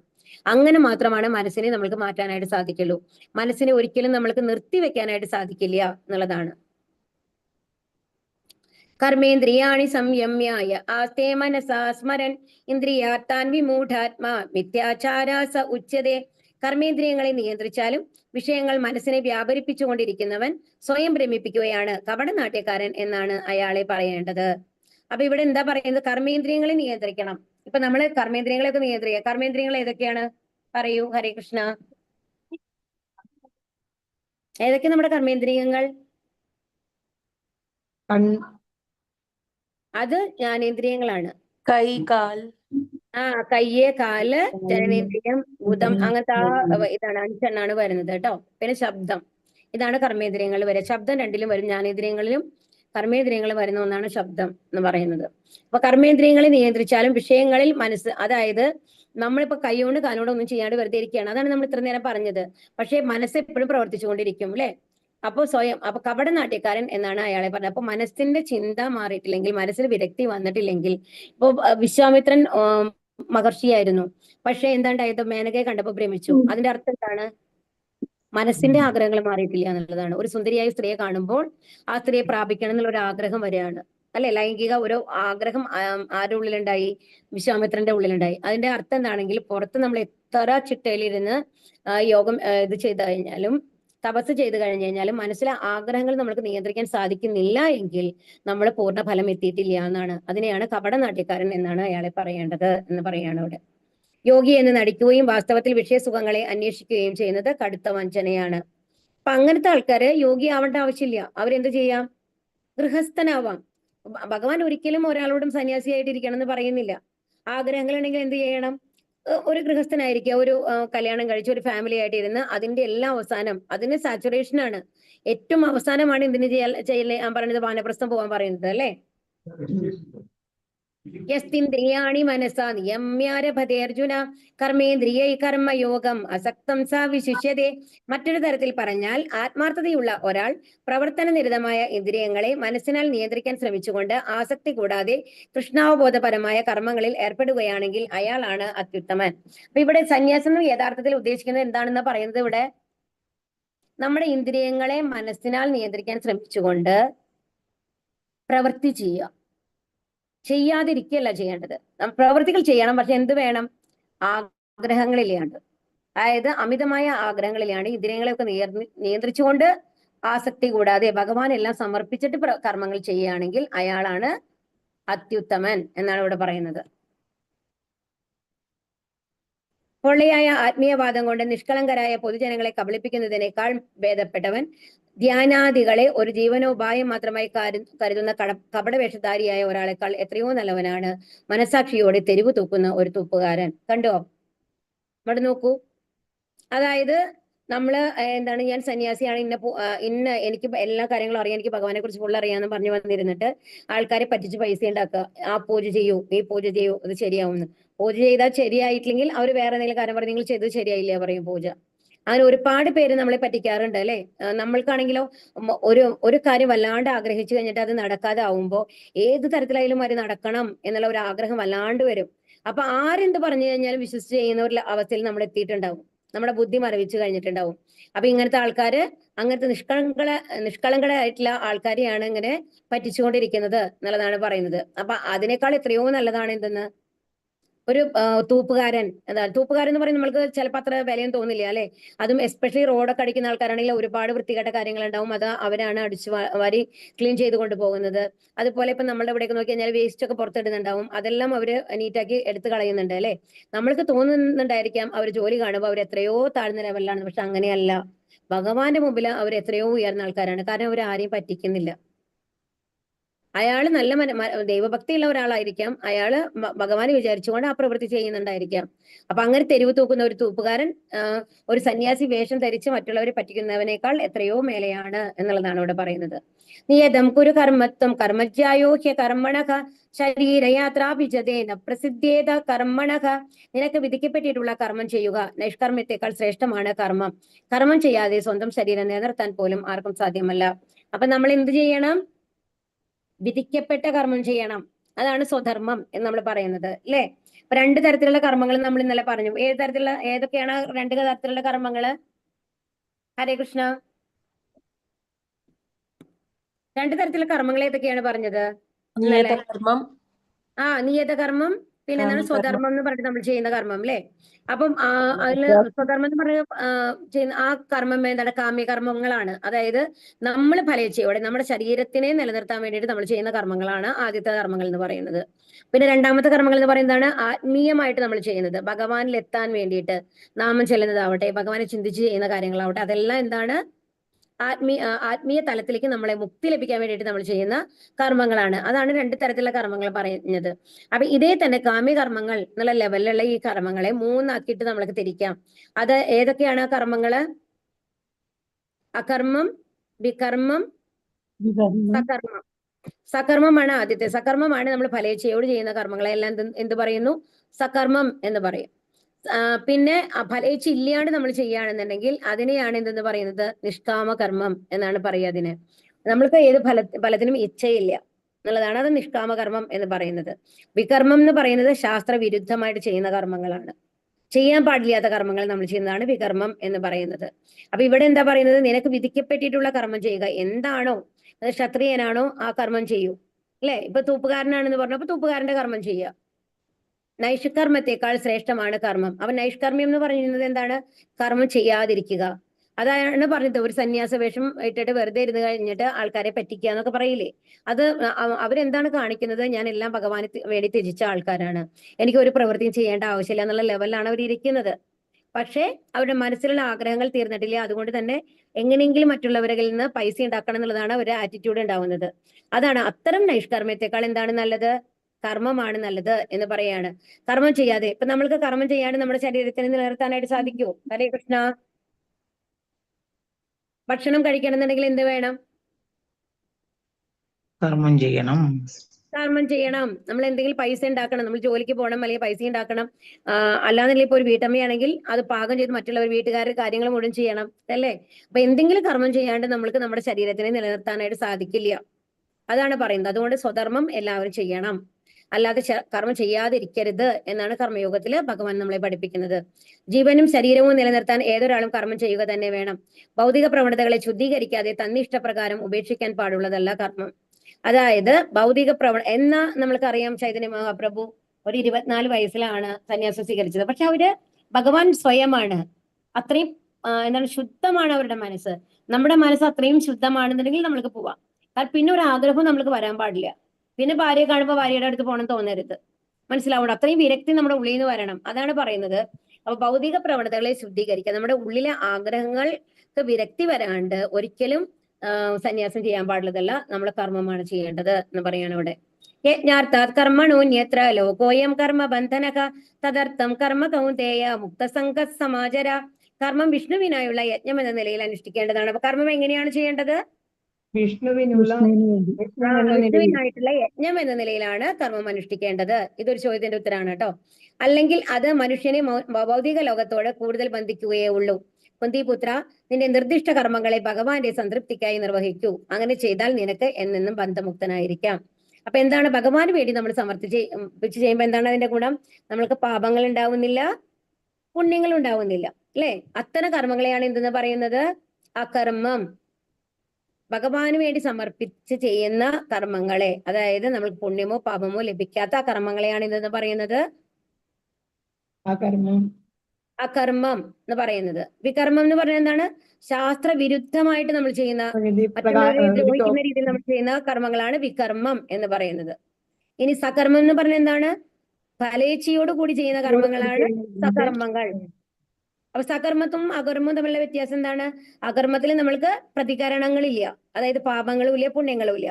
എന്നാൽ സകർമ്മത്തിൽ എപ്പോഴും ഓരോ നല്ല ഫലം ഉണ്ടാവും, അല്ലെങ്കിൽ ഒരു ചീത്ത ഫലം ഉണ്ടാവും. മനസ്സിലാവുണ്ടോ പറയണത്? അപ്പൊ 3 തരത്തിലുള്ള കർമ്മങ്ങൾ മനസ്സിലായില്ലേ? യജ്ഞം എന്നാൽ വിഷ്ണു ഭഗവാൻ അല്ലെങ്കിൽ യാഗാനുഷ്ഠാനം എന്നർത്ഥം. എല്ലാ യജ്ഞാചരണങ്ങളും ശ്രീ വിഷ്ണുവിന്റെ സംതൃപ്തിക്ക് വേണ്ടിയാണ്. സഹ യജ്ഞ പ്രജാ സൃഷ്ട പുരോവാച പ്രജാപതി അനേന പ്രസവി വിശ്വാധ്വ ഏഷവോസ്തിഷ്ഠ കാമധു. സൃഷ്ടിയുടെ ആരംഭത്തിൽ പ്രജാപതി ദേവന്മാരെയും മനുഷ്യരെയും ഒപ്പം തന്നെ വിഷ്ണുവിനായുള്ള യജ്ഞങ്ങളെയും ഉത്പാദിപ്പിച്ച ശേഷം അവരെ ഇങ്ങനെ ആശീർവദിച്ചു: ഈ യജ്ഞത്തെ കൊണ്ട് നിങ്ങൾ സന്തുഷ്ടരാവുക. മോക്ഷപ്രാപ്തിക്കും സുഖജീവിതത്തിനും വേണ്ടുന്നതെല്ലാം ഇതിൽ നിന്ന് നിങ്ങൾക്ക് ലഭിക്കും. അപ്പൊ ഇവിടെ എന്താണ്? പ്രജാപതി എന്ന് പറയുന്നത് ആരാണ്? ബ്രഹ്മാവിന്റെ സൃഷ്ടികളാണ്. പ്രജാപതിയും മറ്റുള്ളവരും തമ്മിൽ എന്താ വ്യത്യാസം? പ്രജാപതി എന്ന് പറയുന്ന സന്താനങ്ങളെ ഉത്പാദിപ്പിക്കുന്നവരാണ്. ബ്രഹ്മാവ് തന്നെ സൃഷ്ടിച്ചതാണ് നാരദനെയും കുമാരന്മാരെയൊക്കെ, അല്ലെ? അവരൊക്കെ ആരായിരുന്നു? ബ്രഹ്മചാരികളായിരുന്നു. അവർക്ക് കുട്ടികൾ ഉണ്ടാവുന്നില്ല. അവര് മുൻകൂട്ടി തന്നെ എന്താണ് ആത്മസാക്ഷാത്കാരം ലഭിച്ച ആൾക്കാരാണ്. അവര് ശുദ്ധഭക്തന്മാരാണ്. അവര് ജീവിതം ആഗ്രഹിക്കുന്ന ഒരാൾക്കാരായിരുന്നില്ല. ഹരേ കൃഷ്ണ. സോറി.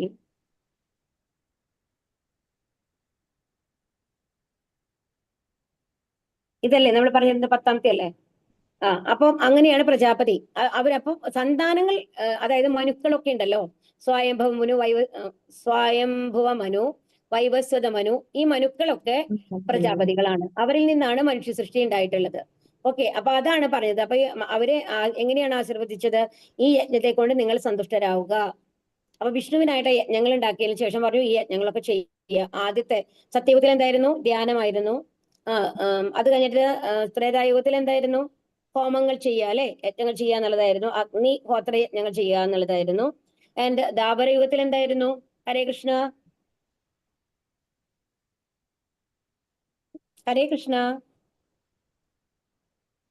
ദ്വാപരയുഗത്തിൽ എന്തായിരുന്നു? ദ്വാപരയുഗത്തിലെ യജ്ഞം എന്താണ്? വിഗ്രഹാരാധന.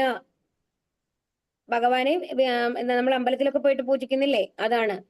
ഇനി കലിയുഗത്തിലാണ് നാമസങ്കീർത്തനം പറയുന്നത് കേട്ടോ. അപ്പൊ മോക്ഷപ്രാപ്തിക്കും സുഖജീവിതത്തിനും വേണ്ടുന്നതെല്ലാം ഇതിൽ നിന്ന് നിങ്ങൾക്ക് ലഭിക്കും എന്ന് പറയുകയാണ്. യജ്ഞാനുഷ്ഠാനത്താൽ ബദ്ധരായ ഈ ആത്മാക്കൾ ക്രമേണ കൃഷ്ണാവബോധം ആർജിക്കുന്നു. ഈ കലിയുഗത്തിൽ സങ്കീർത്തന യജ്ഞമാണ് വേദോപദിഷ്ടമായിട്ടുള്ളത്. അപ്പൊ ഈ കലിയുഗത്തിലെ യജ്ഞം എന്താണ്? സങ്കീർത്തന യജ്ഞം. ദേവാൻ ഭാവയതാനേന തേ ഭാവാ ഭാവയന്തു വഹ പരസ്പരം ഭാവയന്തഃ ശ്രേയ പരമവാപ്സ്യത.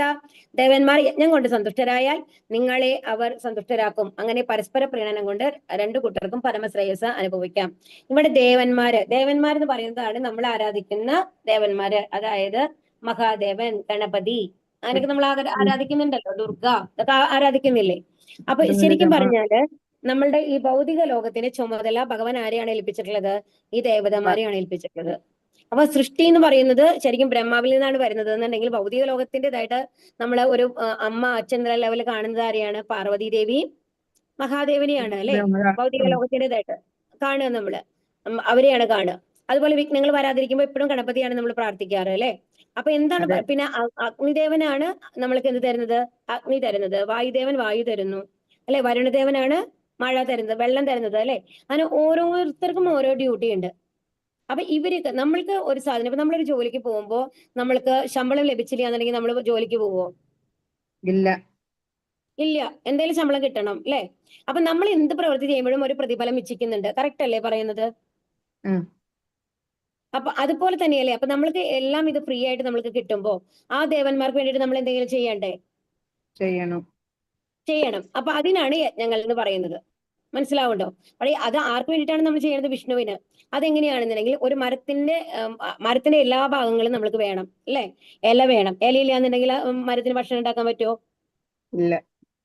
ഇല്ല. ക്ലോറോഫിൽ ഉള്ളത് ഇലയിലാണ്. അതുകൊണ്ടാണ് ഭക്ഷണം ഉണ്ടാക്കാൻ പറ്റേണ്ടത്. അതുപോലെ നമ്മൾക്ക് വേരുകളില്ല എന്നുണ്ടെങ്കിൽ അത് വെള്ളം മേലേക്ക് എത്തുമോ? വേരാണ് വലിക്കുന്നത്. അത് ഏതിൽ കൂടെയാണ് ഈ ഇലകളിലേക്ക് എത്തുന്നത്? സ്റ്റെമ്മിൽ അല്ലെ? അതിന്റെ തടി അതിൽ കൂടെയാണ് എത്തുന്നത്. അപ്പൊ ഒരു മരത്തിന്റെ എല്ലാ ഭാഗങ്ങളും ഈക്വലി ഇമ്പോർട്ടന്റ് ആണ്. ഒരു ഭാഗം അല്ലെങ്കിൽ മറ്റേതിന് സർവൈവ് ആവാൻ പറ്റില്ല, നമുക്കറിയാം. പക്ഷേ നമ്മൾ വെള്ളം ഒഴിച്ചു കൊടുക്കേണ്ടത് എവിടേക്കാണ്? ബാക്കി എവിടെയും വെള്ളം ഒഴിച്ചു കഴിഞ്ഞാലും ആ മരം ഇതാവില്ല അല്ലെ, ഉണങ്ങിപ്പോവും. കറക്റ്റ് അല്ലേ പറയുന്നത്? അതെ അതുപോലെ അതെ തന്നെയാണ് ഈ ദേവതമാരെല്ലാം ഭഗവാന്റെ ഉദ്യോഗസ്ഥന്മാരാണ്, ഓഫീസേഴ്സ് ആണ്. ഭഗവാന്റെ ആ വിശ്വരൂപമാവുന്ന ശരീരത്തിലാണ് അവര് ഓരോ ഭാഗങ്ങളായിട്ടാണ് ഈ ദേവതമാരൊക്കെ ഉള്ളത്. അപ്പം നമ്മള് വിഷ്ണുവിനെന്നും പറഞ്ഞിട്ട് നമ്മൾ യജ്ഞം ചെയ്യുമ്പോൾ അത് എന്താവുന്നു, ആ ഭഗവാന്റെ എല്ലാ ഭാഗങ്ങളെയും ഒരുപോലെ എത്തുന്നു അല്ലെ, പ്രീതിപ്പെടുത്തുന്നു അല്ലെ, കറക്റ്റ് അല്ലേ പറയുന്നത്? വിഷ്ണുവിനെ ഒരു യജ്ഞം ചെയ്യുമ്പോൾ വിഷ്ണു പൂർണ്ണമായിട്ട് നമ്മുടെ കയ്യിന് കാലിന് സെപ്പറേറ്റ് ആയിട്ടൊന്നും കൊടുക്കേണ്ട ആവശ്യമില്ലല്ലോ. ഇല്ല. മനസ്സിലായി? ഒരു മരത്തിന് ഇലയ്ക്ക് തന്നെ അതിന്റെ സ്റ്റെമ്മിന് തന്നെ അങ്ങനെ നമ്മൾക്ക് വെള്ളം കൊടുക്കേണ്ട ആവശ്യമുണ്ടോ? പൂവിന് തന്നെ അതിന് വെള്ളം തന്നെ കൊടുക്കേണ്ട ആവശ്യമുണ്ടോ? ഇല്ല. ഇല്ല. വേരിന് കൊടുത്തു കഴിഞ്ഞാൽ അതുപോലെ തന്നെയാണ് ആ വിശ്വരൂപമാകുന്നതിന്റെ വേരെന്ന് പറയുന്നത്, ആ രൂപം എന്ന് പറയുന്നത് ഭഗവാനാണ്. ഭഗവാന്റെ അവയവങ്ങളാണ് അവര്, ഈ ദേവതമാരൊക്കെ. അതുകൊണ്ടാണ് യജ്ഞം ചെയ്യേണ്ടത് വിഷ്ണുവിനുള്ള യജ്ഞമായിട്ട് ചെയ്യണം എന്ന് പറയുന്നത്. അതുകൊണ്ട് ആര് പ്രീതിപ്പെടും? എല്ലാ ദേവതമാരും.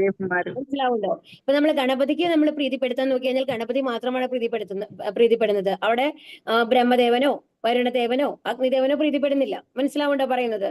അപ്പൊ അങ്ങനെയാണെങ്കിൽ നമ്മൾ ഓരോരുത്തരെയും പ്രീതിപ്പെടുത്താനായിട്ട് നമ്മൾ യജ്ഞങ്ങൾ ചെയ്യേണ്ടി വരും. 16,000 എത്രയോ ദേവന്മാരുണ്ട് അല്ലെ, അവരെ മുഴുവൻ പ്രീതിപ്പെടുത്താനായിട്ട് നമുക്ക് യജ്ഞങ്ങൾ ചെയ്യാൻ സാധിക്കുമോ? ഇല്ല. ഇല്ല. അപ്പം ആർക്ക് ചെയ്താലാണ് എല്ലാവർക്കും എത്തുക? ഭഗവാന് ഭഗവാൻ വിഷ്ണുവിന്. അതുകൊണ്ടാണ് വിഷ്ണുവിന് വേണ്ടിയുള്ള യജ്ഞങ്ങൾ എന്ന് പറയുന്നത്. അപ്പൊ അവര് സന്തുഷ്ടരായി കഴിഞ്ഞാൽ നമ്മൾക്ക് ശ്രേയസ് കിട്ടും എന്നാണ് പറയുന്നത്. അപ്പൊ മഴയുണ്ടാവും, സമയത്തിന് മഴയുണ്ടാവും, എല്ലാ കാര്യങ്ങളും ഭംഗിയിൽ നടക്കും, ഒരുപാട് വിളവുണ്ടാവും, ആർക്കും ദാരിദ്ര്യം ഉണ്ടാവില്ല എന്നുള്ളതൊക്കെയാണ് ഇവിടെ പറയുന്നത്. ചില യജ്ഞങ്ങൾ ചില ദേവന്മാരെ പ്രീതിപ്പെടുത്തുവാൻ വേണ്ടിയുള്ളതാണ്. അവ ചെയ്യുമ്പോഴും സർവ്വ യജ്ഞോപഭോക്താവ് എന്ന നിലയ്ക്ക് വിഷ്ണു പൂജിപ്പിക്കപ്പെടുന്നു. ഇനിയിപ്പോ ഇൻ കേസ് നമ്മളിപ്പോ ഒരു ഭഗവത് സേവയോ അല്ലെങ്കിൽ ഗണപതി ഹോമം അതൊക്കെ ചെയ്യുമ്പോഴും അതിന് ഫലം പോകുന്നത് ആർക്കാണ്? ഭഗവാനാണ്. കാരണം ഭഗവാന്റെ ഭാഗങ്ങളാണ് അവര്. ഇൻഡയറക്റ്റ് ആയിട്ട് നമ്മൾ ചെയ്യണമെന്ന് മാത്രമേ ഉള്ളൂ. ഇഷ്ടാൻ ഭോഗാൻ ഹി വോ ദേവാ ദാസ്യന്തേ യജ്ഞഭാവിതാഃ തൈർദത്താന പ്രദായൈ ഭൂയോ ഭുങ്ക്തേസ്തേന ഏവ സ. ജീവിതത്തിൽ വിവിധങ്ങളായ ആവശ്യങ്ങളുടെ ചുമതല വഹിക്കുന്ന ദേവന്മാർ യജ്ഞത്താൽ സന്തുഷ്ടരായി ആവശ്യ വിഭവങ്ങളെല്ലാം മനുഷ്യർക്ക് നൽകും. ഈ അനുഗ്രഹങ്ങളെ ആ ദേവന്മാർക്ക് തിരിച്ചു സമർപ്പിക്കാതെ മുഴുവനും ആസ്വദിക്കുന്നവൻ ചോരൻ തന്നെയാണ്. ആരാണ് ചോരൻ? യജ്ഞങ്ങൾ, അതായത് ദേവന്മാർക്ക് യജ്ഞങ്ങൾ ചെയ്യാത്ത ആൾക്കാര്. കാരണം എന്താണെന്നുണ്ടെങ്കിൽ എല്ലാം നമ്മൾ വാങ്ങുകയാണ്, നമ്മൾ തിരിച്ചെന്തെങ്കിലും ചെയ്യുന്നുണ്ടോ? ഇല്ല. ഇല്ല. അങ്ങനത്തെ ആൾക്കാരെയാണ് ചോരന്മാർ എന്ന് പറയുന്നത്. നമ്മൾ വാങ്ങിക്കഴിഞ്ഞിട്ടുണ്ടെങ്കിൽ എന്തെങ്കിലും ഒരാളുടെ കയ്യിൽ നമ്മൾ കടം വാങ്ങി തിരിച്ചു കൊടുക്കണം അല്ലെ, അല്ലെങ്കിൽ ഒരു ഭാഗമെങ്കിലും അതിനെ സന്തോഷിച്ച് നമ്മൾ തിരിച്ചു കൊടുക്കണം. അത് ചെയ്യാത്ത ആൾക്കാരാണ് ചോരന്മാർ എന്ന് പറയുന്നത്. ഭഗവാന്റെ മഹാത്മ്യം അറിയാത്തവർക്കാണ് ദേവന്മാർക്കായുള്ള യജ്ഞം വിധിക്കപ്പെട്ടിട്ടുള്ളത്. മനുഷ്യന്റെ ജീവിത ലക്ഷ്യം എന്തെന്ന് മറന്ന് നമ്മൾ ഭഗവത് കിങ്കരന്മാരാൽ ദത്തങ്ങളായ ഈ വിഭവങ്ങളെ ഇന്ദ്രിയ തൃപ്തിക്കായി ഉപയോഗിച്ചുകൊണ്ട് സ്രഷ്ടാവ് ഉദ്ദേശിച്ചിട്ടേയില്ലാത്ത വിധം ഭൗതിക അസ്തിത്വത്തിൽ അധികം കുടുങ്ങി പോകുകയാണെങ്കിൽ തീർച്ചയായും ചോരന്മാർക്ക് അനുയോജ്യമായ ശിക്ഷ പ്രകൃതി നിയമം അനുസരിച്ച് നമ്മൾക്ക് കിട്ടും. അപ്പൊ ഇവിടെ എന്താ പറയുന്നത് എന്നുണ്ടെങ്കിൽ ഭഗവാന്റെ ഇപ്പൊ നമ്മൾക്ക് അറിയില്ല, നമ്മൾ പറയാണ് ഓക്കെ ഇതൊക്കെ പറയുന്നുണ്ടെങ്കിലും നമ്മൾക്ക് എന്തെങ്കിലും വിഘ്നങ്ങൾ വരാതിരിക്കാൻ വേണ്ടിയിട്ട് ഗണപതിയല്ലേ പ്രാർത്ഥിക്കേണ്ടത് അല്ലെ? നമ്മൾക്ക് എന്തെങ്കിലും എന്താണ് വിദ്യ, അതായത് നല്ല ബുദ്ധി വേണം, അതിനാരെ സരസ്വതി ദേവി അല്ലേ പ്രാർത്ഥിക്കേണ്ടത്? നമ്മൾ അങ്ങനെയാണ് നമ്മൾ ഇരിക്കുന്നത് എന്നുണ്ടെങ്കിൽ അത് ഭഗവാനിൽ നിന്നാണ് എല്ലാവരും വരുന്നത്, ഭഗവാന്റെ ഭാഗങ്ങളാണ് ഈ ദേവതന്മാരെല്ലാം എന്ന് അറിയാത്ത ആൾക്കാരാണ് എന്ത് ചെയ്യുന്നത്? ഇത്തരം പൂജകളൊക്കെ ചെയ്യുന്നത്. ഓക്കെ, അങ്ങനെയാണെന്നുണ്ടെങ്കിലും അപ്പൊ എന്താ ചെയ്യുന്നത്? അതാണ് ആദ്യം പറയുന്നത്. പിന്നെ എന്താ പറയുന്നത്? അപ്പൊ നമ്മളുടെ ലക്ഷ്യം മറന്നു പോവാണ്. നമ്മളുടെ ലക്ഷ്യം എന്താണ്? ഭഗവാന്റെ അടുത്തേക്ക് തിരിച്ചു പോകണം എന്നുള്ളതാണ് അല്ലെ? അപ്പൊ നമ്മൾ എന്താ വിചാരിക്കുന്നത് എന്നുണ്ടെങ്കിൽ നമ്മളാണ് മനുഷ്യരാണ് ഈ ലോകത്തിന്റെ ഉടമകൾ എന്നാണ് നമ്മൾ വിചാരിക്കുന്നത്. കാരണം മൃഗങ്ങളൊക്കെ നമ്മുടെ താഴെയാണ്. നമ്മളെ പോലെ ചിന്തിക്കാൻ കഴിയുന്നതോ പ്രവർത്തിക്കാൻ കഴിയുന്നതോ ആയിട്ടുള്ള ആരുമില്ല. അപ്പൊ നമ്മൾ എന്ത് വിചാരിക്കുന്നു? ഈ പ്രകൃതിയുടെ വിഭവങ്ങളെല്ലാം നമ്മളുടെ സന്തോഷത്തിന് വേണ്ടിയിട്ടുള്ളതാണെന്നാണ് നമ്മൾ വിചാരിക്കുന്നത്. ഒരിക്കലും നമ്മൾ ചെയ്യുന്ന കാര്യങ്ങൾ കൊണ്ട് മൃഗങ്ങൾക്ക് ബുദ്ധിമുട്ടുണ്ടാവുന്നുണ്ടോ എന്ന് നമ്മൾ ആലോചിക്കാറുണ്ടോ? ഇല്ല. മരങ്ങൾ വെട്ടുമ്പോൾ അവർക്ക് ബുദ്ധിമുട്ട് വരുന്നുണ്ടോ എന്ന് നമ്മൾ ആലോചിക്കാറില്ല അല്ലേ? അപ്പൊ ഇതൊന്നും ആലോചിക്കാറില്ല. അപ്പൊ അതുകൊണ്ടാണ് പറയുന്നത്, അപ്പൊ നമ്മളുടെ ആവശ്യത്തിന് അധികമുള്ള പ്രകൃതി വിഭവങ്ങളെ ഉപയോഗിച്ച് എന്ത് ചെയ്യുന്നു? ഈ ഭൗതിക അസ്തിത്വത്തിൽ വീണ്ടും നമ്മൾ കുടുങ്ങിപ്പോവാണ്, ഒരുപാട് തെറ്റുകളും ശരികളും ഒക്കെ ചെയ്തുകൊണ്ട്. അപ്പൊ അവർക്കുള്ള ശിക്ഷ തീർച്ചയായിട്ടും എന്ത് കിട്ടും?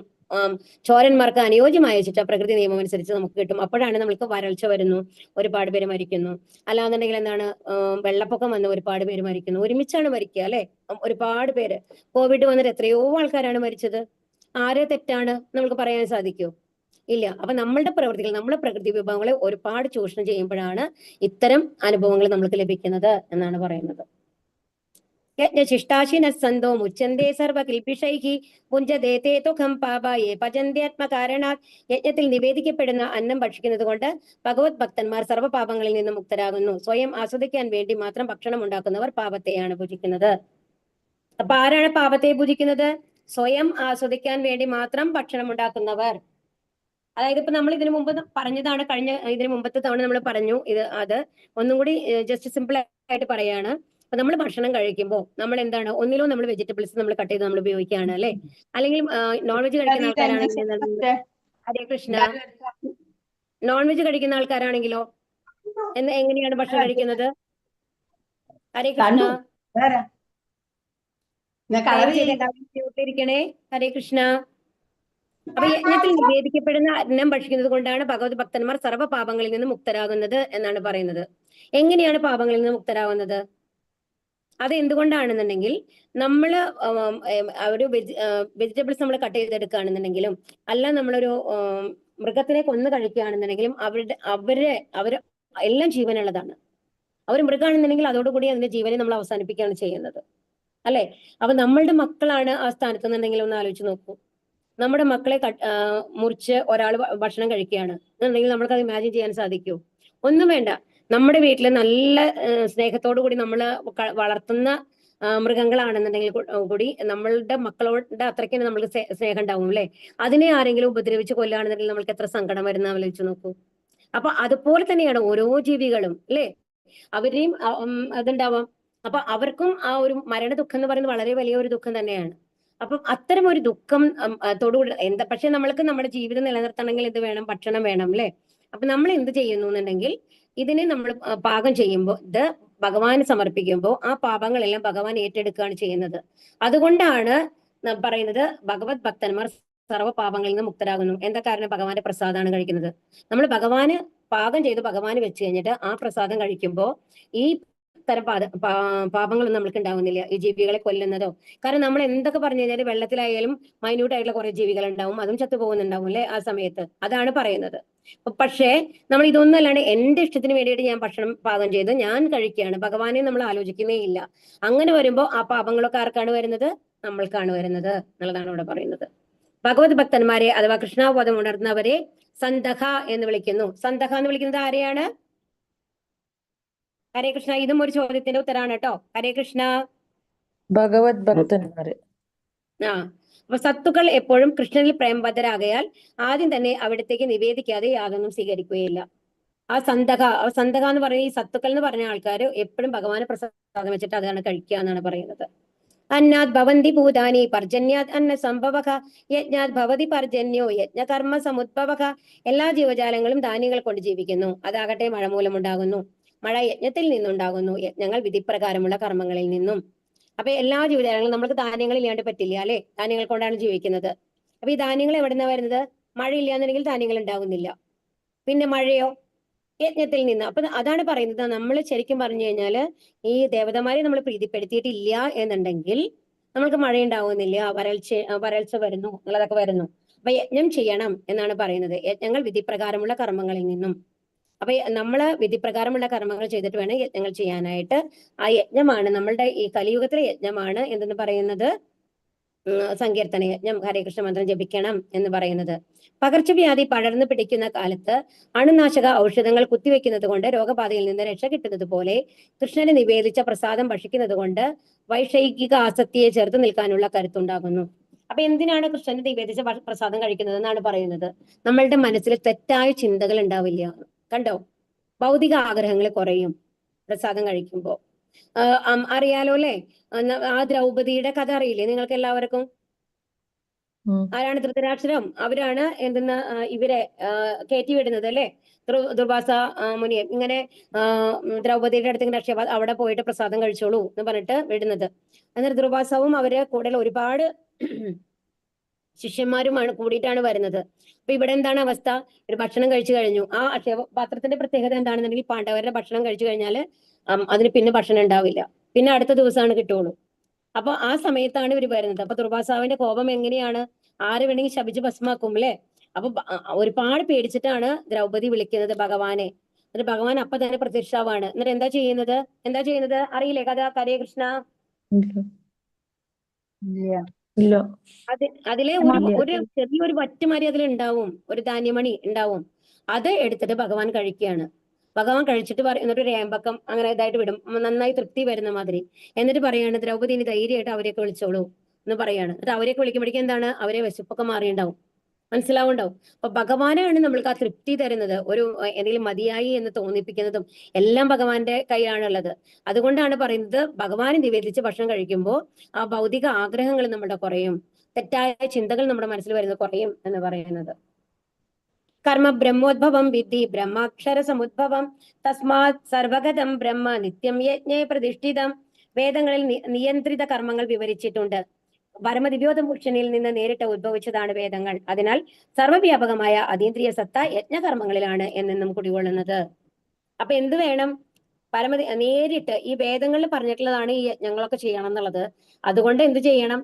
ഭഗവാനെ പ്രീതിപ്പെടുത്താനായിട്ട് നമ്മൾ എന്ത് ചെയ്യണം? യജ്ഞങ്ങൾ ചെയ്യണം. വേദോപദിഷ്ടമല്ലാത്ത കർമ്മം വികർമ്മം. കണ്ടോ, വികർമ്മം എന്ന് പറഞ്ഞാൽ എന്താണ്? വേദത്തിൽ പറയാത്തത്, വേദോപദിഷ്ടമല്ലാത്ത കർമ്മത്തിനാണ് വികർമ്മം എന്ന് പറയുന്നത്. ആധികാരികമല്ലാത്തതും പാപകരവുമാകുന്നു. വൈദിക നിർദ്ദേശങ്ങൾ അനുഷ്ഠിക്കാൻ കഴിവില്ലാത്തവർക്കും കൃഷ്ണാബോധത്തിന്റെ സിദ്ധാന്തങ്ങൾ ഉൾക്കൊണ്ട് പ്രവർത്തിക്കാം. അവ വൈദിക യജ്ഞാനുഷ്ഠാനങ്ങളിലൂടെ ഫലം ചെയ്യും.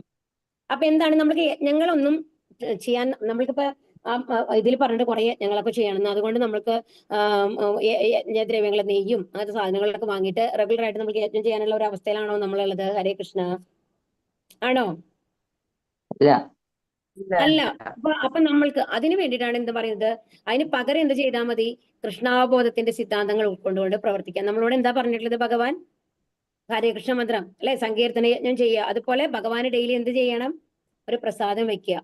ആ പ്രസാദം നമ്മൾ കഴിക്കുക എന്നുള്ളതാണ് നമ്മളോട് പറഞ്ഞിട്ടുള്ളത്. അത് ചെയ്താൽ തന്നെ ഈ ബാക്കിയുള്ള യജ്ഞങ്ങളൊക്കെ ചെയ്യുന്നതിന്റെ ഫലം കിട്ടും എന്നാണ് പറയുന്നത്. ഏവം പ്രവർത്തികം ചക്രം നാനുവർത്തയ ദീഹയഃ അഘായുരീന്ദ്രിയാരാമോ മോഖം പാർത്ഥ സജീവതി. പ്രിയപ്പെട്ട അർജുന, വേദങ്ങളാൽ സ്ഥാപിക്കപ്പെട്ട യജ്ഞങ്ങൾ അനുഷ്ഠിക്കാതെ ജീവിക്കുന്നവൻ പാപം നിറഞ്ഞ ജീവിതമാണ് നയിക്കുന്നത്. ഇന്ദ്രിയ സംതൃപ്തിന് വേണ്ടി മാത്രം ആഗ്രഹിക്കുന്ന അവന്റെ ജീവിതം ഫലമില്ലാത്തതാണ്. അപ്പൊ എന്താണ് എനിക്ക് ഭക്ഷണം നന്നായിട്ട് കഴിക്കണം, ഞാൻ ഉറങ്ങണം, ഞാൻ സന്തോഷിക്കണം എന്ന് പറയുന്നത് മൃഗതുല്യമായിട്ടുള്ള ഒരു ജീവിതമാണ്. അപ്പൊ അതിന് വേണ്ടി മാത്രം ജീവിക്കുക എന്ന് പറയുന്നത് എന്താണ്? ഫലമില്ലാത്തതാണ്. വീണ്ടും നമ്മൾ ഇതിനേക്കാളും മോശമായ അവസ്ഥയിൽ ഇനി വീണ്ടും ജനിക്കേണ്ടി വരും, അതിന് ദുഃഖങ്ങൾ അനുഭവിക്കേണ്ടി വരും എന്നുള്ളതാണ് ഇവിടെ പറയുന്നത്. അതെല്ലാം പാപം നിറഞ്ഞതാണ് എന്നുള്ളതാണ്. കഠിനമായി പ്രവർത്തിക്കുകയും ഇന്ദ്രിയ സുഖം അനുഭവിക്കുകയും ചെയ്യുക എന്ന സാമ്പത്തിക സിദ്ധാന്തത്തെ ഭഗവാൻ ഇവിടെ എതിർക്കുകയാണ് ചെയ്യുന്നത്. അപ്പൊ നമ്മുടെ യഥാർത്ഥത്തിലുള്ള ലക്ഷ്യം എന്താവണം?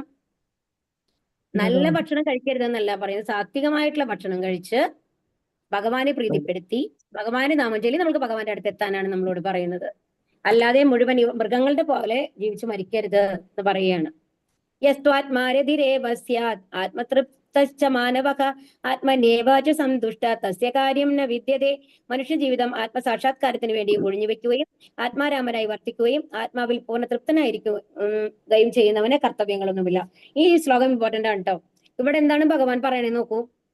അതായത് ശരിക്കും നമ്മൾക്ക് ആഗ്രഹങ്ങളൊന്നുമില്ല, എല്ലാം ഭഗവാനിൽ സമർപ്പിച്ച അവസ്ഥയാണെങ്കിൽ നമ്മൾക്ക് വിശപ്പുണ്ടാവില്ല, ദാഹം ഉണ്ടാവില്ല, ഒന്നും ഉണ്ടാവില്ല. അപ്പൊ നമ്മൾ അതിനു വേണ്ടിയിട്ട് പ്രവർത്തിക്കേണ്ട ആവശ്യമുണ്ടോ?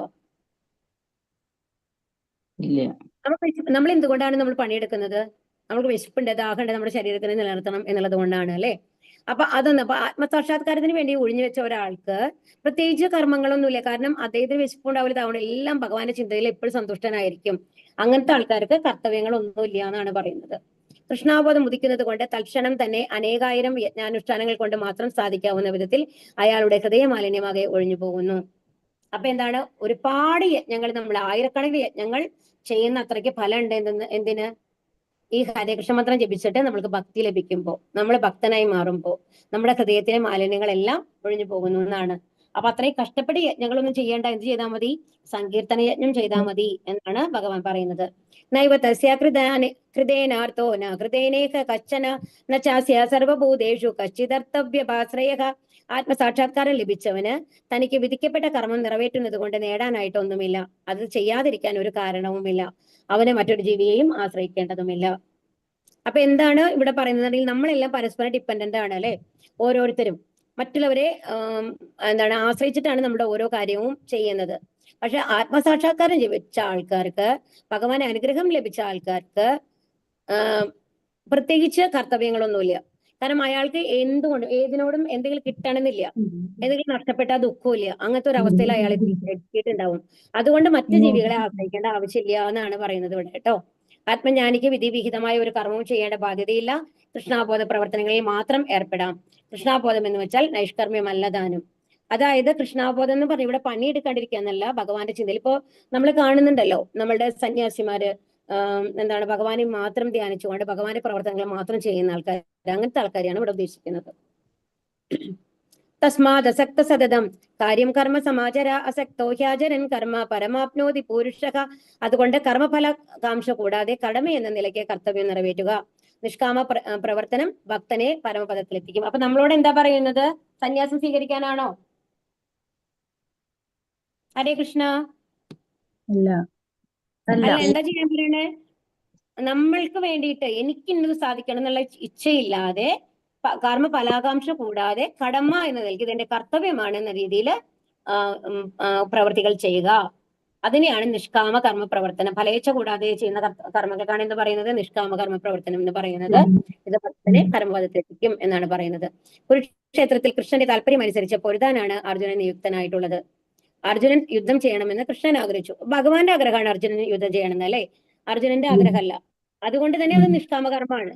കൃഷ്ണാബോധം നേടിയവർ ഭഗവാന് വേണ്ടി മാത്രം പ്രവർത്തിക്കുന്നു. ഫലത്തിൽ അവർക്ക് താല്പര്യമില്ല. അപ്പൊ എന്താണ് ശരിക്കും ഒരു ഭക്തനായ ആളെ എന്താ ചെയ്യുക? എല്ലാം ഭഗവാന് വേണ്ടി മാത്രം ചെയ്യും എന്നതാണ്. കർമ്മണൈവാഹി സംസിദ്ധി ആസ്ഥിതാജനഗാദയക ലോക സംഗ്രഹമേവാഭി സമ്പശ്യൻ കർത്തും അർഹസി. ജനകൻ മുതലായ രാജാക്കന്മാർ തങ്ങൾക്ക് വിധിച്ച കർമ്മങ്ങൾ മാത്രം അനുഷ്ഠിച്ച് പരിപൂർണതയിൽ എത്തിച്ചേർന്നു. അതിനാൽ സാമാന്യ ജനങ്ങളെ പഠിപ്പിക്കുന്നതിനായി നീ കർമ്മം ചെയ്യേണ്ടിയിരിക്കുന്നു. ഇവിടെ എന്താ പറയുന്നുണ്ടെങ്കിൽ ജനകൻ എന്ന് പറയുന്നത് സീതയുടെ അച്ഛനാണ് അല്ലെ? ജനക രാജാവ് മഹാജനങ്ങളിലെ ഒരാളാണ്. മഹാജനങ്ങൾ എന്ന് പറയുന്നത് 12 പേരാണ്. അവരെല്ലാവരും ശുദ്ധ ഭക്തന്മാരാണ്. ഓക്കെ. അപ്പൊ അവര് എന്താ വെച്ച് കഴിഞ്ഞാല് അദ്ദേഹത്തിന് ഒരുപാട് ഭാര്യമാരുണ്ട് ജനകന്. പക്ഷെ ഒരിക്കലും ഒരു എന്താണ് ഈ ക്ഷത്രിയന് എന്തുകൊണ്ടാണ് ഒരുപാട് ഭാര്യമാര് ഉണ്ടാവേണ്ടത്? അവർക്ക് രാജ്യം എന്തെങ്കിലും ഒരു യുദ്ധമൊക്കെ വരുമ്പോൾ ഒരുപാട് പേരുണ്ടാവണം അല്ലെ? പുത്രന്മാരായിട്ട്. അപ്പോഴാണ് ശത്രുക്കളെ തോൽപ്പിക്കാനായിട്ട് സാധിക്കുള്ളൂ. അതുകൊണ്ടാണ് ശരിക്കും പറഞ്ഞാൽ ക്ഷത്രിയന്മാർക്ക് ഒന്നിലേറെ ഭാര്യമാരുള്ളത്, കുറെ പുത്രന്മാരുണ്ടാവാൻ വേണ്ടിയിട്ട്. ഓക്കെ. അപ്പൊ അതുകൊണ്ട് ആ ഒരു തരത്തിൽ മാത്രമാണ് അദ്ദേഹം അവരെ ഭാര്യമാരെ കണ്ടിട്ടുള്ളൂ. അല്ലാത്ത സമയം മുഴുവൻ എന്താണ് ഫുൾ ഭക്തിയിൽ മുഴുകിയ ഒരാളാണ് എന്നുള്ളതാണ്. തീയില് കൈവച്ചാൽ പോലും ഒന്നാവില്ല ജനകൻ എന്നുള്ളതാണ്. അത്രയും ഭക്തിയാണ് ഇത്രയും അവർക്ക്. അതുകൂടി അറിയില്ല ആ ഭക്തിയിൽ എന്നാണ് പറയുന്നത്. അപ്പൊ അത് അങ്ങനെ. പക്ഷെ എന്നിട്ടും അവരെന്താണ് ചെയ്തത്? ഒരു രാജാവായി ഇത്രയും ഭാര്യമാരെ കല്യാണം കഴിച്ചു. ഒരു രാജാവ് എങ്ങനെ ജീവിക്കണം എന്നുള്ളത് മറ്റുള്ളവർക്ക് കാണിച്ചു കൊടുത്തു. ഇത് എന്തിനു വേണ്ടിയിട്ടാണ്? സാമാന്യ ജനങ്ങളെ പഠിപ്പിക്കുന്നതിനായിട്ട് കർമ്മം ചെയ്യേണ്ടിയിരിക്കുന്നു എന്നുള്ളതാണ്. അപ്പൊ ഇതില് ഇന്ന് നമ്മൾ ഈ ശ്ലോകത്തോടു കൂടി നിർത്താട്ടോ. ഭഗവാൻ കൃഷ്ണനും നിത്യസുഹൃത്തായ അർജുനനും കുരുക്ഷേത്രത്തിൽ യുദ്ധം ചെയ്യേണ്ട ആവശ്യമില്ലായിരുന്നു. നീതിവാദങ്ങൾ കൊണ്ട് ഫലമില്ലാതെ വരുന്നിടത്ത് ഹിംസ ആവശ്യമാണ് എന്ന് സാമാന്യ ജനങ്ങളെ ബോധ്യപ്പെടുത്താനാണ് അവർ യുദ്ധം ചെയ്തത്. അപ്പൊ എന്തിനാണ് അർജുനെ കൊണ്ട് യുദ്ധം ചെയ്യിപ്പിച്ചത്? പറഞ്ഞാൽ മനസ്സിലാവില്ല. ചില ആൾക്കാർക്ക് പറഞ്ഞാൽ മനസ്സിലാവില്ലെങ്കിൽ എന്ത് ചെയ്യണം? അവർക്ക് മനസ്സിലാവുന്ന പോലെ ചെയ്യണം. മനസ്സിലായോ പറയേണ്ടത്? അതായത് എന്താണ് നമ്മൾ പറഞ്ഞ ലെവലിൽ പോയില്ലെങ്കിൽ അവരെ ലെവലിൽ പോയിട്ട് ചെയ്യാന്ന് പറയില്ലേ? അതാണ്. അപ്പൊ ചില ഹിംസ ആവശ്യമാണ്. ഇപ്പൊ ഹിംസ കൊണ്ട് മാത്രമാണ് അവർ പഠിക്കുള്ളൂ എന്നുണ്ടെങ്കിൽ അത് ആവശ്യമാണ് അല്ലെ? അപ്പൊ അത് സാമാന്യ ജനങ്ങളെ ബോധ്യപ്പെടുത്താനാണ് അവർ യുദ്ധം ചെയ്തത് എന്നാണ് ഇവിടെ പറയുന്നത്. ഇതും ഒരു ചോദ്യത്തിന്റെ ഉത്തരമാണ്. എന്തിനാണ് അർജുനനും കൃഷ്ണനും യുദ്ധം ചെയ്യേണ്ട ആവശ്യം ഉണ്ടായിരുന്നില്ല? എന്നിട്ട് എന്തുകൊണ്ടാണ് ആ യുദ്ധം നടന്നത്? നീതിവാദങ്ങൾ കൊണ്ട് ഫലമില്ലാതെ വരുന്നിടത്ത് ഹിംസ ആവശ്യമാണ് എന്ന് സാമാന്യ ജനങ്ങളെ ബോധ്യപ്പെടുത്താനാണ് അവർ യുദ്ധം ചെയ്തത് എന്നുള്ളതാണ് ഇവിടെ പറയുന്നത്. ഹരേ കൃഷ്ണ. ചോദ്യങ്ങൾ എടുത്തോളൂ കേട്ടോ. ഹരേ കൃഷ്ണ. ഹരേ കൃഷ്ണ മാതാജി.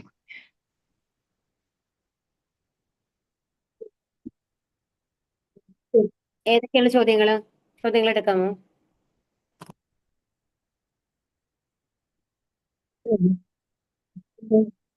മൂന്നാം അധ്യായത്തിൽ ഭഗവാൻ വിശദമായ പ്രതിപാദിക്കുന്നത് എന്തിനെ കുറിച്ചാണ്?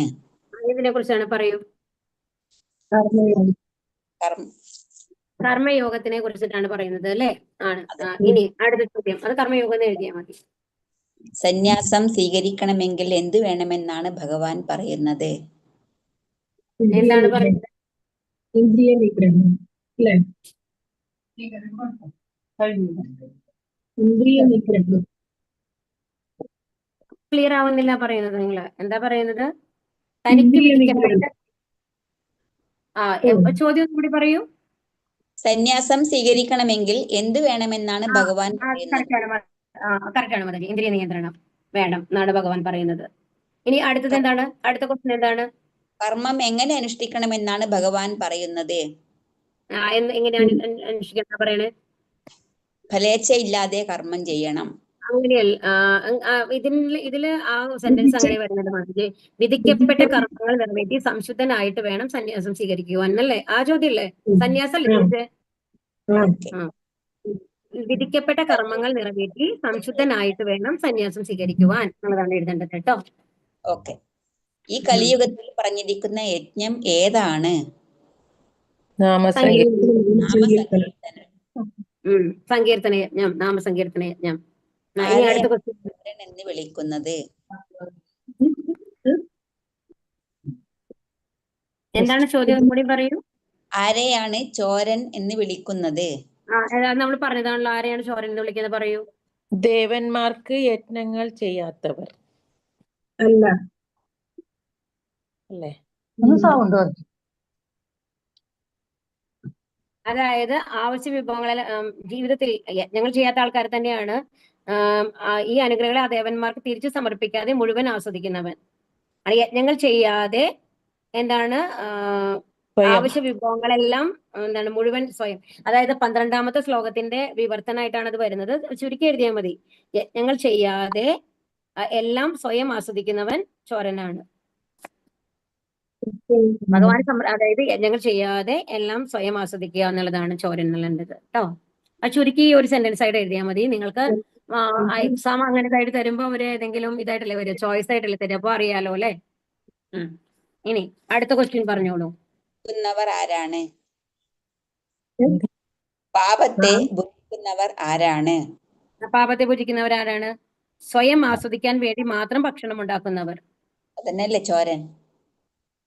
13ാമത്തെ ശ്ലോകത്തിലാണ് വരുന്നത് മാതാജി അതിന്റെ ആൻസർ. നിങ്ങൾ ക്വസ്റ്റ്യനിൽ 12 കൊടുക്കുന്ന തെറ്റാണ്.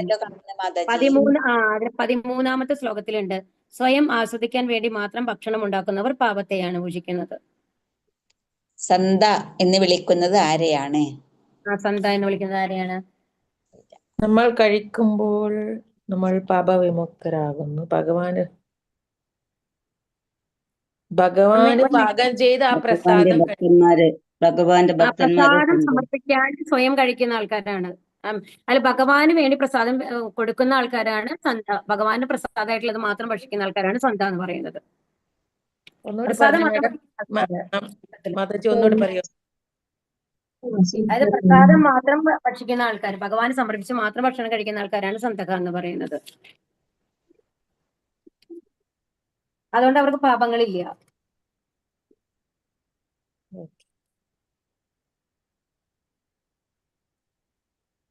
വികർമ്മം അല്ലേ? വികർമ്മം എന്ന് പറഞ്ഞാൽ വേദോപദിഷ്ടമല്ലാത്ത കർമ്മമാണ് വികർമ്മം. ആധികാരികമല്ലാത്തത് പാപകരമാണ്. വേദോപദിഷ്ടമല്ലാത്ത കർമ്മം അതാണ് വേദോപദിഷ്ടമല്ലാത്ത കർമ്മമാണ് വികർമ്മം. അതിന്റെ ഇതെന്താണ്? ആധികാരികമല്ല, പാപകരമാണ്. ഇത് എക്സ്ട്രാ 2 പോയിന്റ് എന്തിനാ പറയണെന്നുണ്ടെങ്കിൽ ചിലപ്പോ അതിനെ ബേസ് ചെയ്തിട്ടായിരിക്കും നിങ്ങൾക്ക് ക്വസ്റ്റ്യൻ വരിക, അവര് ഇടുക. മനസ്സിലായോ? അതുകൊണ്ടാണ് ഈ 2 പോയിന്റ് ഇത് നോട്ട് ചെയ്ത് വെക്കുക. ആധികാരികമല്ലാത്തത് പാപകരമല്ലാത്ത കർമ്മം ചോദിച്ചാൽ നിങ്ങൾക്ക് എഴുതാൻ അറിയണം വികർമ്മമാണ് എന്നുള്ളത്. കൃഷ്ണാവബോധം ഉദിക്കുന്നത് കൊണ്ട് ഒരു വ്യക്തിക്ക് എന്താണ് സംഭവിക്കുന്നത്? എന്താണ് സംഭവിക്കുന്നത്? കൃഷ്ണാവബോധം ഉദിക്കുന്നത് കൊണ്ട് എന്താ സംഭവിക്കുക? തൽക്ഷണം തന്നെ അനേകായിരം യജ്ഞാനുഷ്ഠാനങ്ങൾ കൊണ്ട് മാത്രം സാധിക്കാവുന്ന വിധത്തിൽ അയാളുടെ ഹൃദയ മാലിന്യമാകെ ഉടൻ ഒഴിഞ്ഞു പോകുന്നു എന്നുള്ളതാണ്. കൃഷ്ണാവബോധം ഉദിക്കുന്നതുകൊണ്ട് എന്താവുന്നത്? അനേകായിരം യജ്ഞാനുഷ്ഠാനങ്ങൾ കൊണ്ട് മാത്രം സാധിക്കാവുന്ന വിധത്തിൽ അയാളുടെ ഹൃദയ മാലിന്യമാകെ ഉടനെ ഒഴിഞ്ഞു പോകുന്നു. പിന്നെ അയാൾ വരുന്നത് തനിക്ക് ഭഗവാനുമായുള്ള ബന്ധത്തിന്റെ ശാശ്വതത്വത്തിൽ അയാൾക്ക് പൂർണ്ണ വിശ്വാസം ഉണ്ടാകുന്നു. ഭഗവത് കാരുണ്യം കൊണ്ട് തന്റെ കർത്തവ്യം എന്താണെന്ന് അയാൾക്ക് ബോധ്യപ്പെടുന്നു. അവർക്ക് വൈദിക വിധികൾ അനുസരിക്കേണ്ട ആവശ്യമില്ല എന്നുള്ളതാണ്. കൃഷ്ണാബോധം സിദ്ധിച്ച അയാൾക്ക് മേലിൽ ഭൗതിക പ്രവർത്തനങ്ങളിൽ താല്പര്യമോ മദ്യം, സ്ത്രീകൾ മുതലായ വശ്യ വിഷയങ്ങളിൽ ആസക്തിയോ ഇല്ലാതാകുന്നു. ആദ്യത്തെ പോയിന്റ് മതിയാവുമെന്നാണ് ഞാൻ വിചാരിക്കുന്നത്. അതിനെ വെച്ചിട്ടാണ് ബേസ് ചെയ്തിട്ടാണ് നിങ്ങൾക്ക് ക്വസ്റ്റ്യൻസ് ഉണ്ടാവുള്ളൂ. അപ്പൊ കൃഷ്ണാബോധം ഉദിക്കുന്നത് കൊണ്ട് തൽക്ഷണം തന്നെ എന്താണ്, അനേകായിരം യജ്ഞാനുഷ്ഠാനങ്ങൾ കൊണ്ട് മാത്രം സാധിക്കാവുന്ന വിധത്തിലെ ഹൃദയമാലിന്യം ഒഴിഞ്ഞു പോകുന്നു എന്നുള്ളതാണ്.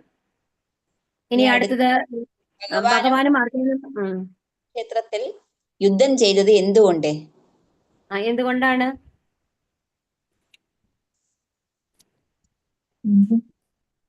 മറ്റുള്ളവർക്ക് കാണിച്ചു കൊടുക്കാൻ. ഭഗവാൻ കൃഷ്ണനും നിത്യസുഹൃത്തായ അർജുനനും കുരുക്ഷേത്രത്തിൽ യുദ്ധം ചെയ്യേണ്ട ആവശ്യമില്ലായിരുന്നു. നീതിവാദങ്ങൾ കൊണ്ട് ഫലമില്ലാതെ വരുന്നിടത്ത് ഹിംസ ആവശ്യമാണെന്ന് സാമാന്യ ജനങ്ങളെ ബോധ്യപ്പെടുത്താൻ. നീതിവാദങ്ങൾ കൊണ്ട് ഫലമില്ലാതെ വരുന്ന ഇടത്ത് ഹിംസ ആവശ്യമാണ് എന്ന സാമാന്യ ജനങ്ങളെ ബോധ്യപ്പെടുത്താനാണ് അവർ യുദ്ധം ചെയ്തത്. ഓക്കെ, ഇനി അടുത്തതൊക്കെ അടുത്ത ഇതിലാണ് വരുന്നത്. നാളത്തെ ക്ലാസ്സിൽ നമുക്ക് നോക്കാം. ഹരേ കൃഷ്ണ. അപ്പൊ ഇന്ന് സത്സംഗത്തിൽ രണ്ടാമത്തെ ഗ്രൂപ്പുകാരാണുള്ളത് അല്ലെ. അപ്പൊ ഞാൻ ഇത് ക്ലാസ് അവസാനിപ്പിക്കാം. വാഞ്ചാകൽപതരുഭ്യശ്ച കൃപാ സിന്ധുഭ്യേവ ച പതിതാനാം പാവനേഭ്യോ വൈഷ്ണവേഭ്യോ നമോ നമഃ. അനന്തകോടി വൈഷ്ണവന്തിക്ക് ജയ്, പ്രഭാതിക്ക് ജയ്, ഗുരു മഹാരാജിക്ക് ജയ്, ഗൗരി പ്രേമാനന്ദേ ഹരേ ഹരേ പോൽ. ഹരേ കൃഷ്ണ. ഹരേ കൃഷ്ണ.